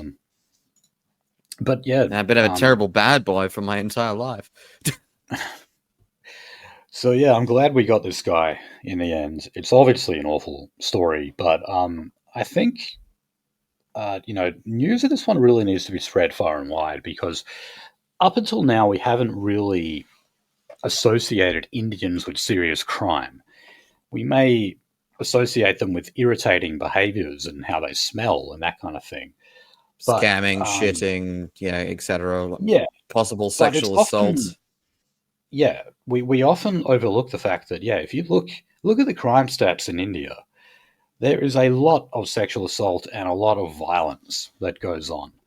They are a criminal class of people, even though they don't really have that as a stereotype, or at least not in Australia, they don't. But no, I mean, expect to see more than this. This is a guy who was in the country before, like, the mass migration of Indians to Australia. I hate to say it. Actually, I will put forward, go watch the Carl Rock. That's Carl Kilo Alpha Romeo Lima Romeo Oscar Charlie Kilo Carl Rock videos.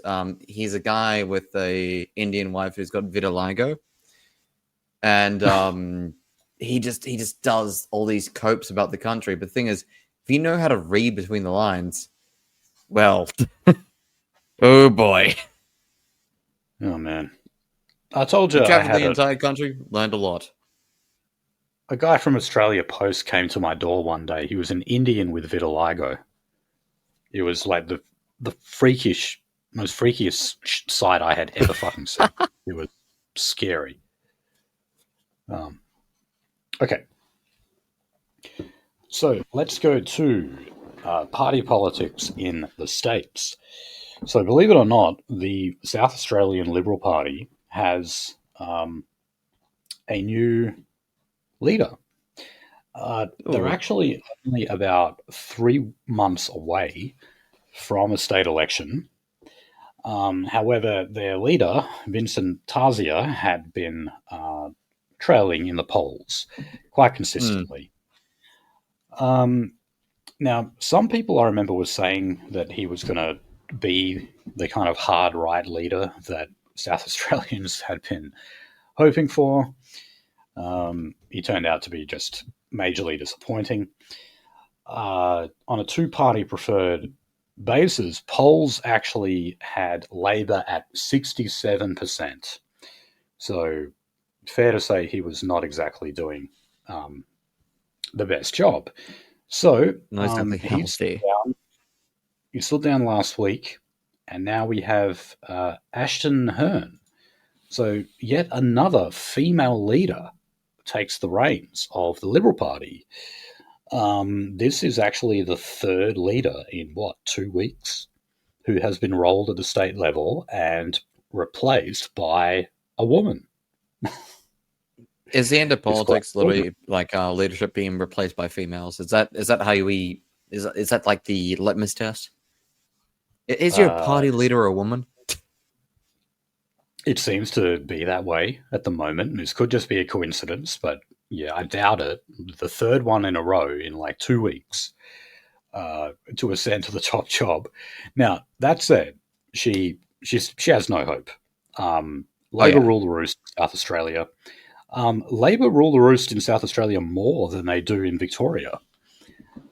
Radelaide. Radelaide is red. It is. And also, the Liberal Party have a long history of moderation, let's say, in South Australia. They're usually the state that produces the leading moderate examples of the left-leaning or moderate faction of the Liberal Party.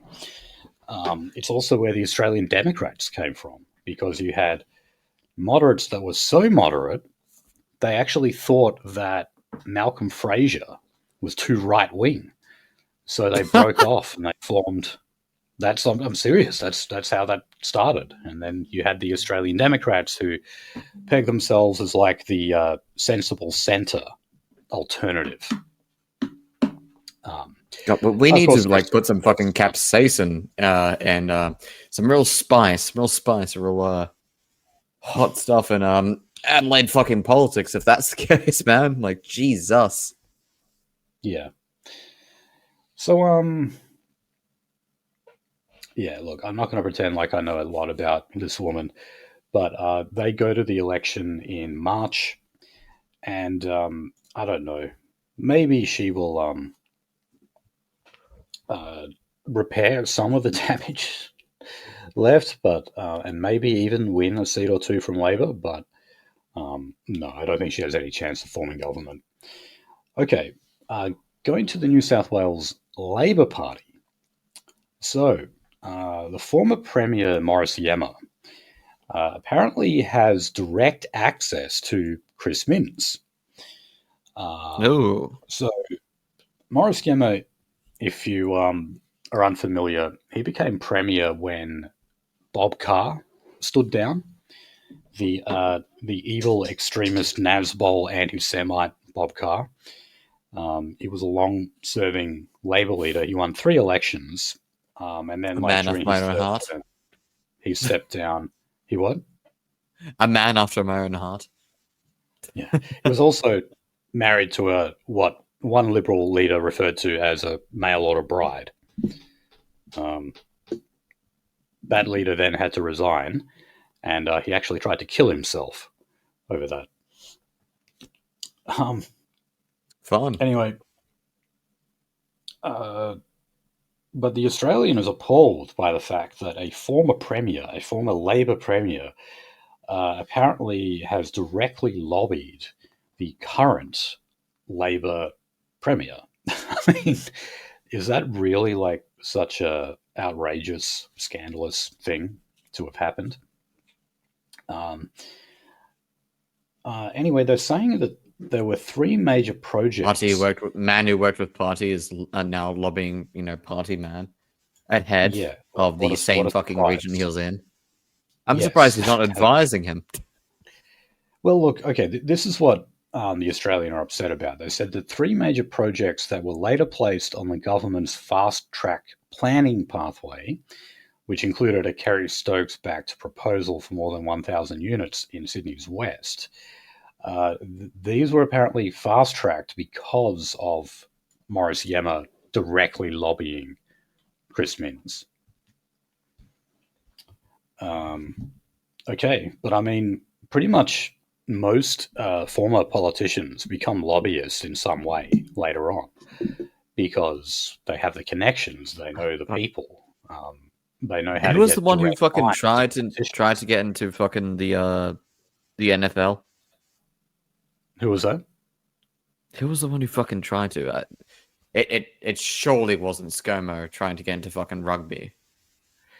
Yeah, I remember a lot of people were saying that that's what he was trying to do. I don't think that happened in the end. But yeah, no, that's a common thing to do. Or, no, you know what a really common one is? Crown. Gambling. So many politicians go and work for Crown later on. Which is why we never see like proper reform on gambling ads or self-exclusion programs of pokies or anything like that, because so many fucking the guys over east, they have no fucking clue that we don't even have like fucking like one-armed bandits at pubs over here. Yeah, I know. And it's like, it's so weird for me as a West Australian when I travel interstate. Like I was in Adelaide not long ago, and it just doesn't feel right when I walk into a pub and I see like 2 or 3 pokies in the corner. I'm like, huh? What are they doing there? Anyway. Queensland LNP. Oh, God. Yep. This story. So maybe you've heard of a guy called Barclay McGain. It's an unusual name. Anyway, this guy, he's like a 25-year-old who used to be a member of the LNP in Queensland, but he was kicked out. He was kicked out, apparently, because he posted a racist video on the Young LNP's social media account all the way back in 2019. Wow. I think I might have heard about that at the time, but I can't remember the nature of the video. Anyway, he has gone on to form this new group called the Conservative Political Action Conference Australia. Now, despite the fact that he had already been kicked out of the LNP, he is now declaring that he's planning to infiltrate the LNP with a number of members who are staunchly anti-abortion and anti-immigrant, but I think mainly anti-abortion. That's kind of their shtick. Look, we all know why he was kicked out originally. He wasn't gay enough. That might have been it. Jokes aside, look. No chance. He can't do this. He's already been kicked out of the party. I mean, doesn't he realize the fact that they took the hammer down on him so swiftly over just a video? How does he then think, especially after publicly announcing that he's attempting to take over like at least one branch of the LNP? I mean, they have tried to do this before. This is what they call branch stacking, which, is not actually illegal in and of itself. It's just certain forms of it. But this is the kind of branch stacking that no party ever tolerates. And that's ideological branch stacking, okay? Adam Somyurek got away with about 5 years of ethnic branch stacking in Victoria. But, they've tried this in South Australia, talking about them. There were a number of Christian conservatives who joined the Liberal Party in South Australia. And you know what happened? They kicked every one of them out. So but also, how does this guy think it's going to be different in Queensland, especially when he publicly announces it, when he tells you, "Oh, I'm going to do this," which is supposedly like a secret plan. What a fucking idiot! Again, outside of terrible operational security, I don't know. Do you want to fucking be the political equivalent of a grave digger? Yeah. The Liberal Party's already dead, man. Why are you trying to fucking use it like a puppet suit? Yeah, no, if you want to have any kind of influence, form your own, kind of fringe rightoid party. And who knows, maybe you'll get well, actually, no, you won't. I was about to say maybe you'll get an upper house MP in Queensland, but they don't have an upper house in Queensland. So, I don't know, dude, moved into state or something. But I'll be a little easier on him in that, he's only 25. And, I certainly was not the brightest bulb when I was 25. So maybe he needs to, wait till he's around 30 or so and then kind of reconsider things. But right now, I would not recommend any kind of active organization because you clearly don't have your head straight at the moment. Okay. The wherewithal. Well, let's go to... Oh, of course. Got to talk about this bloody story. Yep. Anika Wells. Just because I didn't even really want to discuss this, but it's been such a big thing. So, she's the first MP in actually quite a long time to be involved in what you call a travel expenses scandal. So she has been to apparently a bunch of AFL grand finals, cricket test matches, and then also a trip to New York, I think, which was something to do with a climate change summit, something like that. And she got grilled up there as well, by the way, for all this. Yes. I do have something to add on the end of this, as well. Okay, well, look, just to give people the details if they don't know, apparently the trip to New York, because she was actually supposed to be on the Prime Minister's jet, then she couldn't. They had to book a different flight for her, and a bunch of her advisors were flown over as well. All up, that apparently cost $100,000. And of course, that doesn't pass the pub test, as they say. And I mean, I do have to think, how does a few tickets cost the price of a new Lexus? That does seem quite excessive to me. The weird part is, Finian, I did track all the aeronautical miles that she went. Back in the day, I could have flown her for less. On a fucking Pilatus G. Yes. And a Pilatus G9, it would have come up to $56,000, all in all. Even landing costs and staying fees and maintenance. Also, by the way, having a handling crew that handles your cargo, $56,000 for all of it. What? That's what it would have cost, did you say? Yes. Okay. Well, look, in your view, is this a scandal? Because apparently she has not broken any law. Well, it should be, because I want to figure out where the fuck the rest of it's gone. Is she giving proper invoices? Because I don't think she is. I think someone's patting them to the tune of $40,000. And then probably we should look at other politicians and their travel fees.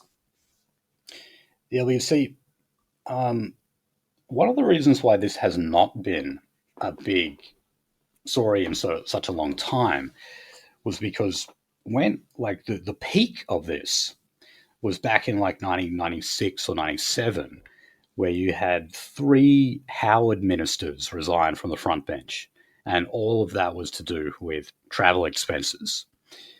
Then there was like one Labor MP who got sort of embroiled in it, but with him it wasn't as serious because I think he only claimed like $300 worth. You know, it was a very small amount. But after his story was exposed, oh God, this is the second time I'm mentioning suicide now, he tried to kill himself. And then, like, both sides just sort of backed off each other after that. So there was Choppergate, though. That came a bit later. That was Bronwyn Bishop, who spent, like, I can't remember, a few $1,000s on a helicopter ride. And it wasn't so much that as her response to it, where, like, she brushed it off and, like, you know, she was really arrogant about it, and then she had to resign as speaker. So, yeah, this is the first one since then, I'm pretty sure, that I've seen. But, yeah, definitely. That trip in particular, $100,000 just to go to New York, that is extremely excessive. But anyway, we'll hear more about that. I predict she probably won't survive this, and she'll have to. Oh fuck no! Yeah, she'll have to probably give up her ministry, and you know that's a very small sacrifice for Albo to make. It's not as if they're low on MPs at the moment, and you know he could just put what's his name back on the front bench, Ed Husick. Put that Muslim who doesn't like Israelis back on the front bench. Okay. All right. What we predicted the entire fucking time. Right. Okay, yeah. So here's obviously a story that comes as no shock to anyone whatsoever. Barnaby Joyce has formally joined One Nation. So he will now sit, of course, as the member for New England, as a member of One Nation. However, he will not recontest the seat of New England. He will instead contest the New South Wales Senate as a member of One Nation.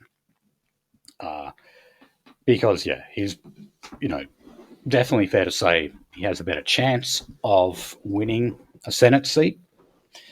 One Nation actually have never won a lower house seat. Even when Pauline Hanson had her seat of Oxley, remember she was actually elected as an independent and she formed One Nation later on. So, yeah, a bit of a gamble. Even though I would say if One Nation did have a chance of winning a seat, it would be a rural seat like that that Barnaby Joyce holds. So, now, I know some people are saying that this is like a big win and I saw, like, No. the notice, for example, saying that Barnaby Joyce took the opportunity to blast his former party on net zero and immigration. Okay, now look, I'll say definitely on energy policy, he's principled. We know that he's been a long time opponent of net zero. However, here's what he said about immigration. He said, "A nation can have multiple faiths, race, and color, but not multiple cultures." So he's a civnat. Okay. Again, like, fucking One Nation has been dissolving its own internal politics to the point where it's cucked enough that, yes, Barnaby Joyce does feel comfortable joining it. Yeah, and I know I brought this up multiple times before, but I must bring it up again. He was one of the principal spokesmen, cheerleaders for the Tamil family, who are now here permanently. And remember, his own party, his own coalition government was against letting them stay. But the likes of him and Alan Jones, etc., came out and were cheerleading for them the whole time. Okay. Just kill me. All right. Okay, now I'm going to go to political donations, and we're back in Victoria for this. So, a financial election advantage for the three biggest Victorian political parties, so that's, of course, Labor, Liberal, and the Nats, will be removed in the face of a High Court challenge that has argued the state's donation laws are unconstitutional. Okay, so back in 2018, the Andrews government introduced donation caps in Victoria. That limited payments to candidates and parties at just under $5,000 every 4 years. But those laws had special exemptions for Labor, Liberal, and National Party members. So that essentially meant that if you were from any other party or an independent, you were at a financial disadvantage. But, of course, they were able to get those laws through because Labor was able to rely on the support of the opposition because it works in their favour too. So anyway, the West Party and also a bunch of Teal independents, they've banded together to challenge those laws in the High Court, arguing that they're unconstitutional and also that they're discriminatory. And I'll say they're right.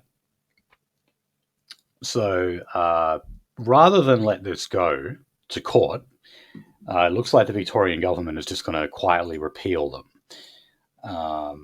So they obviously know that these laws would not stand up in the face of a High Court challenge. So, yeah, they go. Yeah. And rightly so. Well, even Tom, said not today, but the day before, that the higher court was actually probably one of the fairest courts since the local courts, who were the worst and possibly most activist based. Right. Now, something else that they're doing in Victoria is they're looking to abolish group voting tickets. Now, if you don't know what those are, when you vote in the upper house, think of when you vote for the Senate in the federal election. You've got all those parties above the line. And remember, you used to be able to just put a 1 in the box, and that was it. You just put that 1 in the box. Then all of your preferences would automatically flow to however that party had organized their group voting ticket. And very often, deals were done between the parties to kind of maximize their chances of being elected.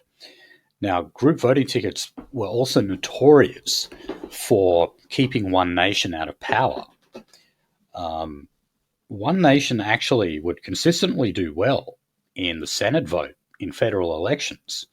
However, because of the way that preferences flowed under the group voting ticket, they always found themselves not being able to get enough preferences to get them over the line. And then one of our prime ministers actually abolished it. You know who that was? It was Malcolm Turnbull. He abolished the group voting ticket. And you know what happened at the next election? 4 One He Nation got senators destroyed. elected. 4 of them were elected then after that. So that was hilarious. So they're trying to they want to abolish it in Victoria as well. Now, I assume that Jacinta Allen thinks that would be advantageous for the Labor Party. I haven't really looked at this, but someone who definitely does not like it is the Animal Justice MP, Georgie Purcell. Last week, you might remember, we reported that she was apparently sexually harassed several times by men in the Victorian Parliament. You see, the end result is that sometimes these minor or even micro parties benefit from the group voting ticket, the way preferences are allocated. Think of Ricky Muir. Remember him from the Motoring Enthusiast Party? You know, he was a guy who basically became a senator by accident, just the way the preferences flowed. And that was actually one of the reasons that Malcolm Turnbull cited for getting rid of group voting tickets. Sometimes I actually saw a motoring party. It's called my tire is the quill, your blood is the ink, and the tarmac is the parchment. Okay. Jokes aside, I hate cyclists. So do I. Okay, so moving on to defence. So Richard Marles, our defence minister, they say that they have received the Pentagon's, that's right, the American Pentagon's, much anticipated review into the AUKUS agreement, which of course is so this was printed in Haifa, wasn't it? What? So this was all printed in Haifa, was it? Perhaps. So anyway, apparently Washington has reiterated that they are still 100% supportive of the deal, which is apparently a $368 billion pact that we have between ourselves, America, and Britain. And that's despite the fact that, you've constantly got Donald Trump saying that Australia doesn't spend enough money on its military. Yeah. And he seems to kind of overlook things like us throwing an additional $95 million and handing over our retired helicopters as well to Ukraine. That all seems to count for nothing. Anyway.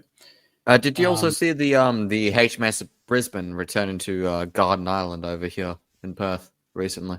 No. Nope. It returned doing a posturing mission in the Indo-Pacific Sea. It's a missile launch platform. So basically, it's a heavy destroyer. And on America's orders, under the AUKUS agreement, we paraded that thing around saying, "Fuck you, China! Fuck you, China! Fuck you, China!" And in response, basically, China just turned down our trade rate. So thank you, America. Could you make it worth our while? Okay, well, talking about the submarines, our Defense Department has conceded that the US-class submarines that will apparently operate from Western Australia could be armed in future with nuclear weapons. Now, this is something that the Greens have been trying to scare us with for a long time, because talking about the nuclear-powered submarines, they would refer to them as mobile Chernobyls. Remember that term? Yeah. But now they're saying that the possibility is open that they might actually carry nuclear weapons. And this was something brought up in Senate estimates hearings by who else but David Shoebridge. Green senator. Now, look, I mean, I'm not too crash hot on that either. Mainly just because, this is, again, us just being a lapdog to America. But I doubt it would be any kind of like serious security or safety threat. To have the vessel itself. Well, I mean, the idea of the idea of like a nuclear powered, nuclear armored sub is it's not anywhere near its fucking host country. Oh yeah, right. That's the point.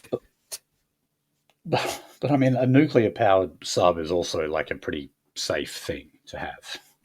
Oh yeah, the nuclear sarcophagus on a or at least when I went into the Polaris nuclear sub in Manhattan, yeah, the entire back section is just one gigantic fucking big steel block, and they get electricity out of it, and it gets moved, taken out,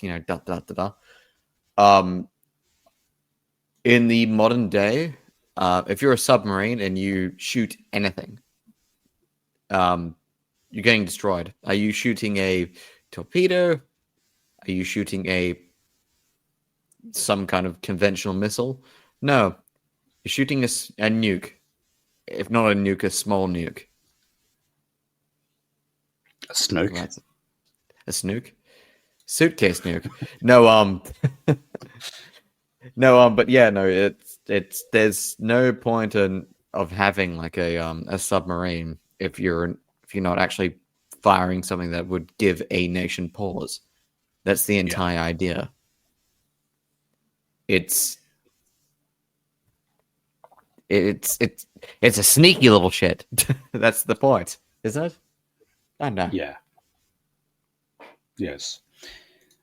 Okay. Now, just touching on Veterans Affairs here.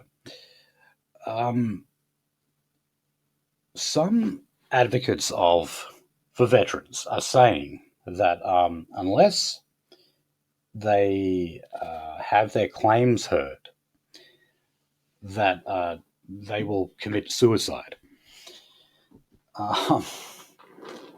Now, the Department of Veterans Affairs have said that they basically feel bullied, and that there is a particularly aggressive style that is used in negotiations down there that they see to be abusive. And it's essentially where the advocates for veterans say, look, if you don't do anything like for these people, they're going to kill themselves. So it's a pretty direct threat. I would say, however, though, that is probably true. The suicide rates for veterans is very high. Not a surprise. So many of them have PTSD, and they have seen things like people die in front of them. They've sometimes even seen their friends die in front of them. Maybe they were trying to save their friend's life in the process. Things like that are obviously very traumatic. I'm going to be the term of leftist again. I'll say chronic pain. Chronic pain drives people to suicide. And yeah, I mean, look, I've seen countless stories of cases where you have veterans who quite clearly need some form of psychological support, and they find that they can't even get all they can get is like the normal rebate, which is I don't know what it is. You get like 6 rebatable consultations a year or something, whatever it might be. When clearly, they need more than that, and it shouldn't just be a rebate; it should be free. I think 5 years ago we even talked about this, like when it came to returning Afghan veterans, Afghan war veterans, PTSD. We told us it's like, look, the Romans knew how to fucking take care of these people. Why the fuck don't we? Right. Oh wait, terror wars forever. Yeah, and do you know what we did for Vietnam veterans in this country? When they got back, We gave them a house. Yes, a completely paid off, mortgage-free house that is, with a driveway and a backyard and a front yard and everything. We just gave them that. That's actually how we used to treat our veterans in this country. Now we can't even goddamn great moratorium on land tax. What's that? Oh, sorry. And a goddamn great moratorium on the land tax as well. Yeah. Okay. All right. Let's get on to this social media ban. So, well, we started recording this episode on a Monday. We've had to do the second half on a Tuesday. So we're now actually only destroyed hours by away. a Wednesday. It's like a bloody Cure song, isn't it? So yeah, it's. I'm actually looking on WhatsApp now, and it says here, the next update. You'll be logged out to complete the update, and you'll need your phone to log back in. So that's obviously how I'm verifying my age, I guess, to get back on. So, yeah, here are the TikTok. Here are the platforms that are included in the ban. So Facebook, Instagram, TikTok, Snapchat, Twitter, YouTube, Reddit, Twitch, Kick, and Threads. Now, there's some missing ones, aren't there? Yes, there are. So, people have been, because obviously people know that the deadline is fast approaching, they have been hopping to other social media apps such as Lemon8 and Yope. I had never heard of these ones, but apparently they are getting popular now because they're not covered under the social media ban. However, the E-Safety Commissioner has said that they now have these platforms in their crosshair. So basically she's saying they're going to add them to the list very soon.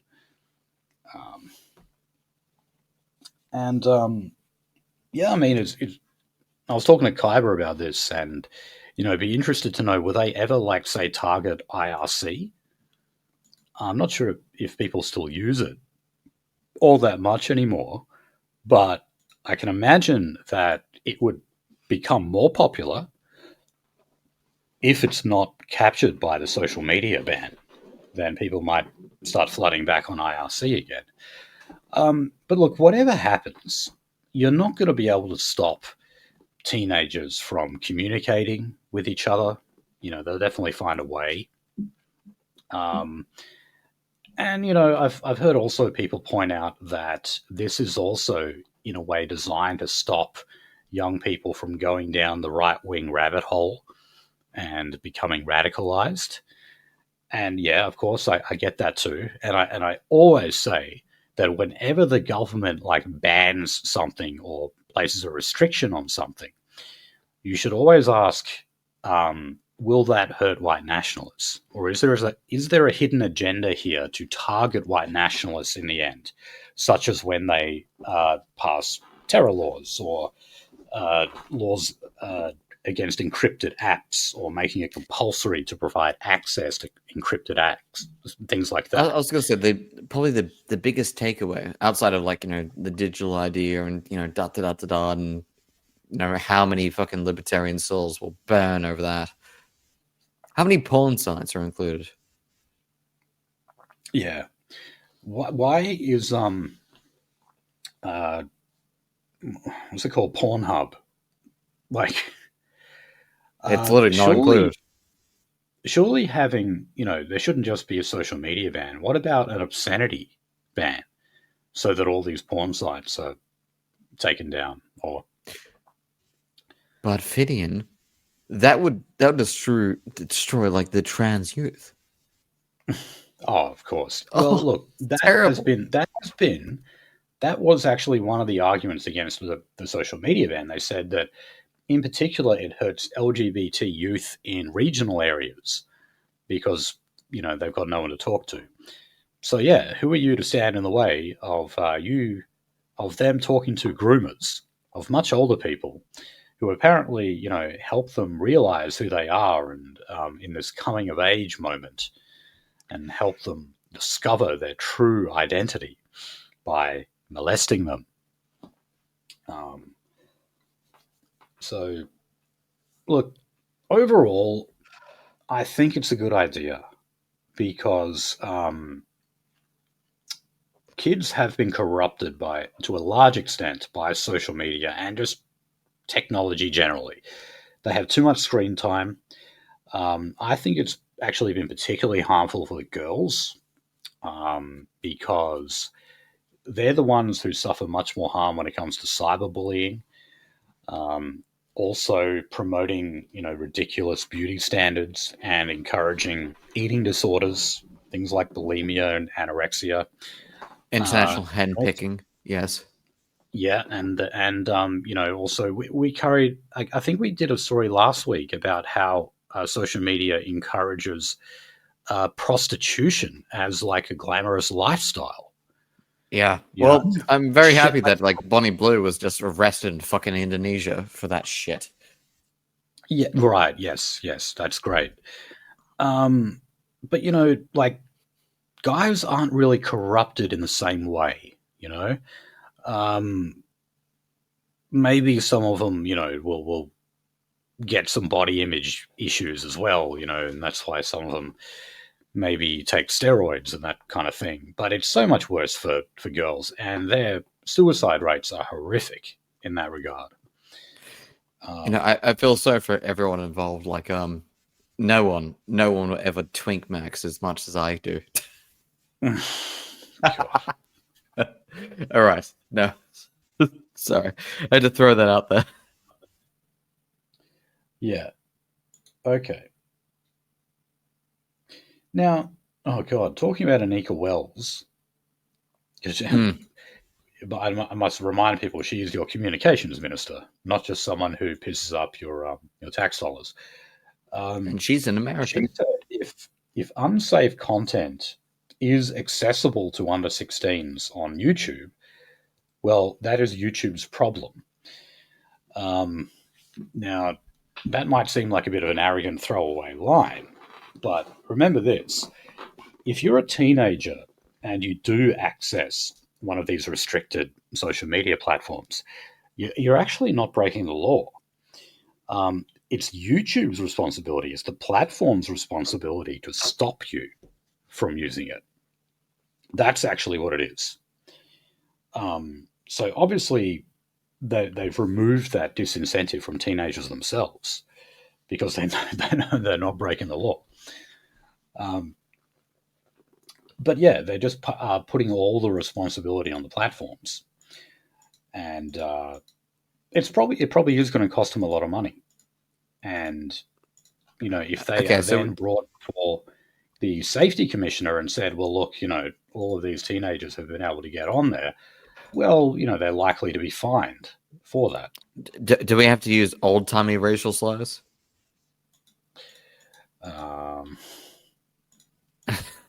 Look. Give me a hot fucking minute. I'll be around there in a jiffy. How about that? Yeah, but look, does that work? If you're under 16 and you listen to our show, please keep listening to it. Maybe you're watching it on YouTube. You don't have to watch it on YouTube. You can go to Rumble, you can go to Odyssey, and believe it or not, we still have our Spreaker website as well, so you can listen to it just as a good old-fashioned podcast.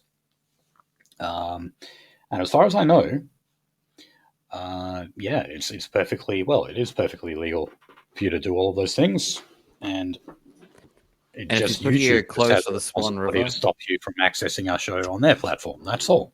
So I was going to say, if you put your ears to the Swan River, you can hear this. You can hear it on the faint whisper of the wind. I was making a dumb fucking Aboriginal joke. Okay. All right. Oh God. So the Labor Senator Charlotte Walker, remember her? She was currently the youngest member of Parliament. She was 21. And she was saying that she was the victim of a catfish scam. Well, actually, no, it was only an attempt. So this person apparently tried to blackmail her in an attempt to get nude photos. Now, if you have a look at Charlotte What? Walker, I don't know why you would want to see nude photos of her. So that does make me a little skeptical of this story. But it's like, it was such a pathetic, like, oh yes, I know because I've lived this experience. Oh wow, some guy asked you for nudes. It happens to girls all the fucking time, for Christ's sake. Okay, Yeah, I don't believe that at all. Sorry. Yeah. No, I don't believe the story either. No. Oh, and also, one other thing. This is also something that the platforms have to do. They have to blur online images of porn and violence. So, like, you know, if they come up in the search or in the images or something, they have to blur it. That's actually part of the legislation for banning social media to under 16s. So, even though, like, don't they already do that to an extent? Like, they blur obscene content that shows up in searches. I'm pretty sure they do. Okay. Oh no, they do.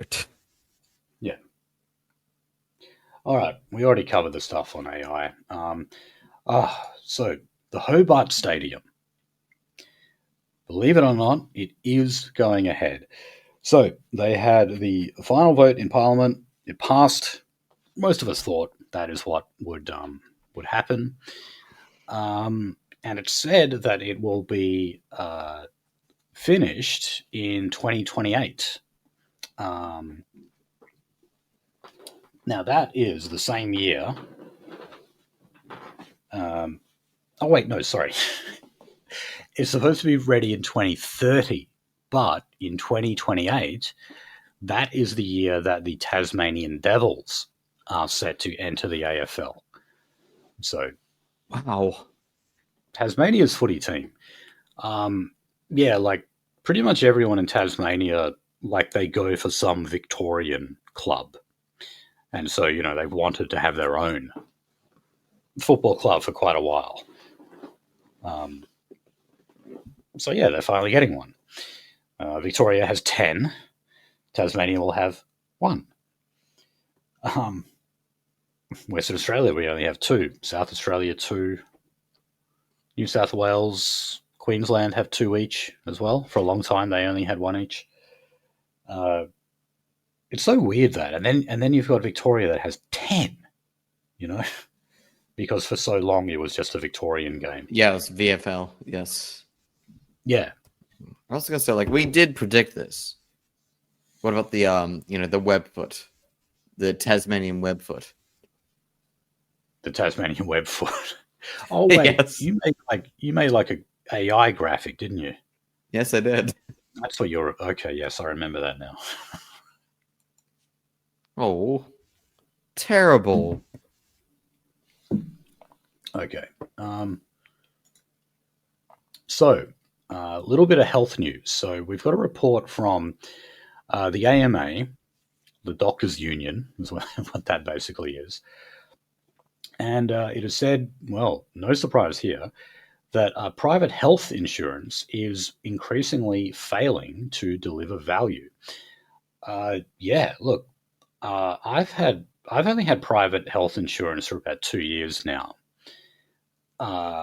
And since that time, I have tried to make a few claims and they were all knocked back. So, okay, fine. I've only been paying for 2 years, but still, I've got nothing out of it, literally nothing. All I've been doing is paying the fees. So, yeah, that doesn't surprise me. I don't know if you've had a similar experience, Nolsey, but I've had a lot of other people tell me the same kind of thing. Like, and something I hear all the time is like, I wish I just never took out the policy to begin with. I would be better off never paying these fees and then just paying out of pocket when I have to. Yeah, I've heard similar things from people paying for a silver plan from HBF. And sorry, recorrecting myself, my chair. The same thing. It's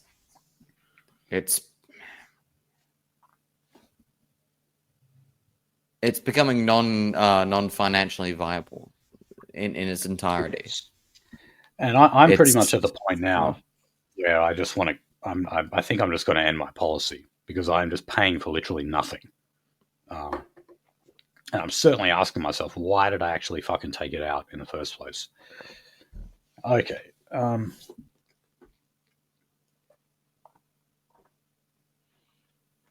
Okay, let's move on to surrogacy.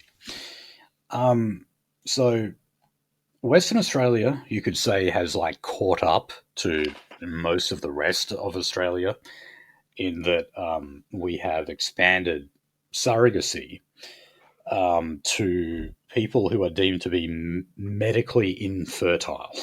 Right now, what this means, obviously, if you've got a couple who have failed to conceive a baby, they can go and access surrogacy. They were already able to do that in Western Australia, and I don't have any issue with that at all.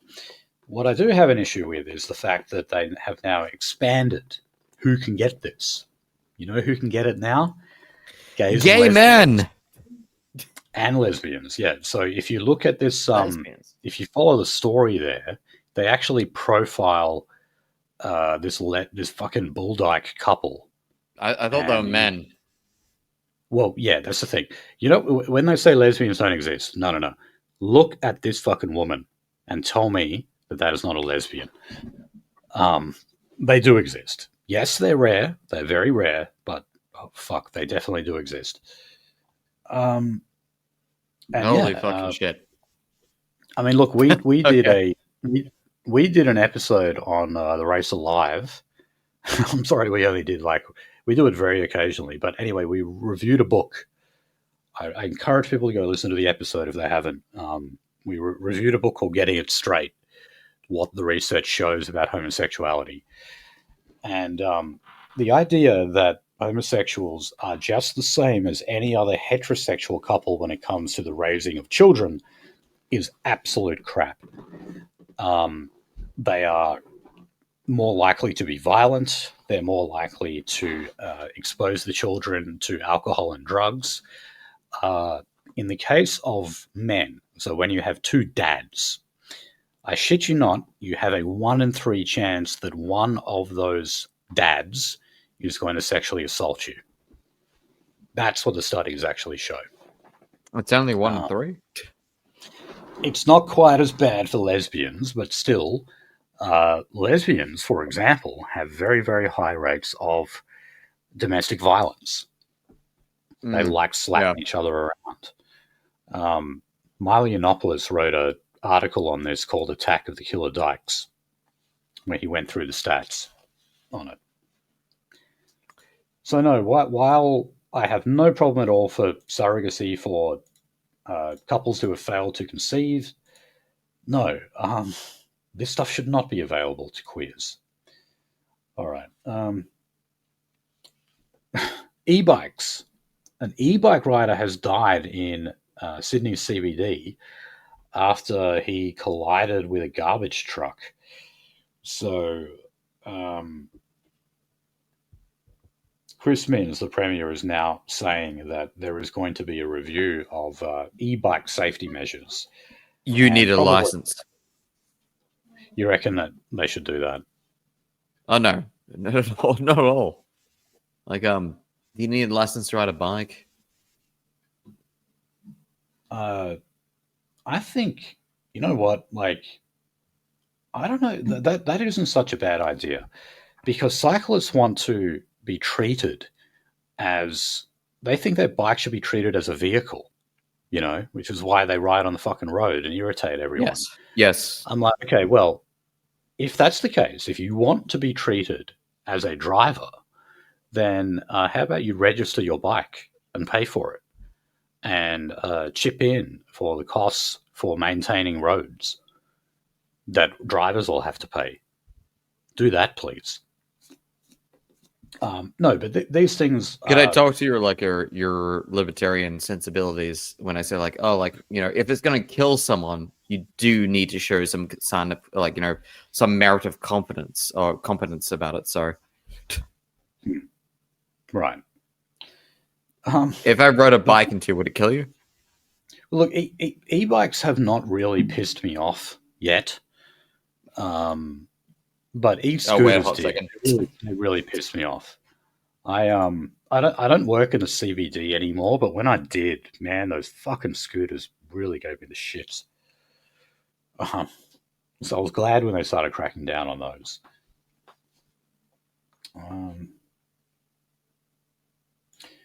Okay, look, the stuff on Brittany Higgins.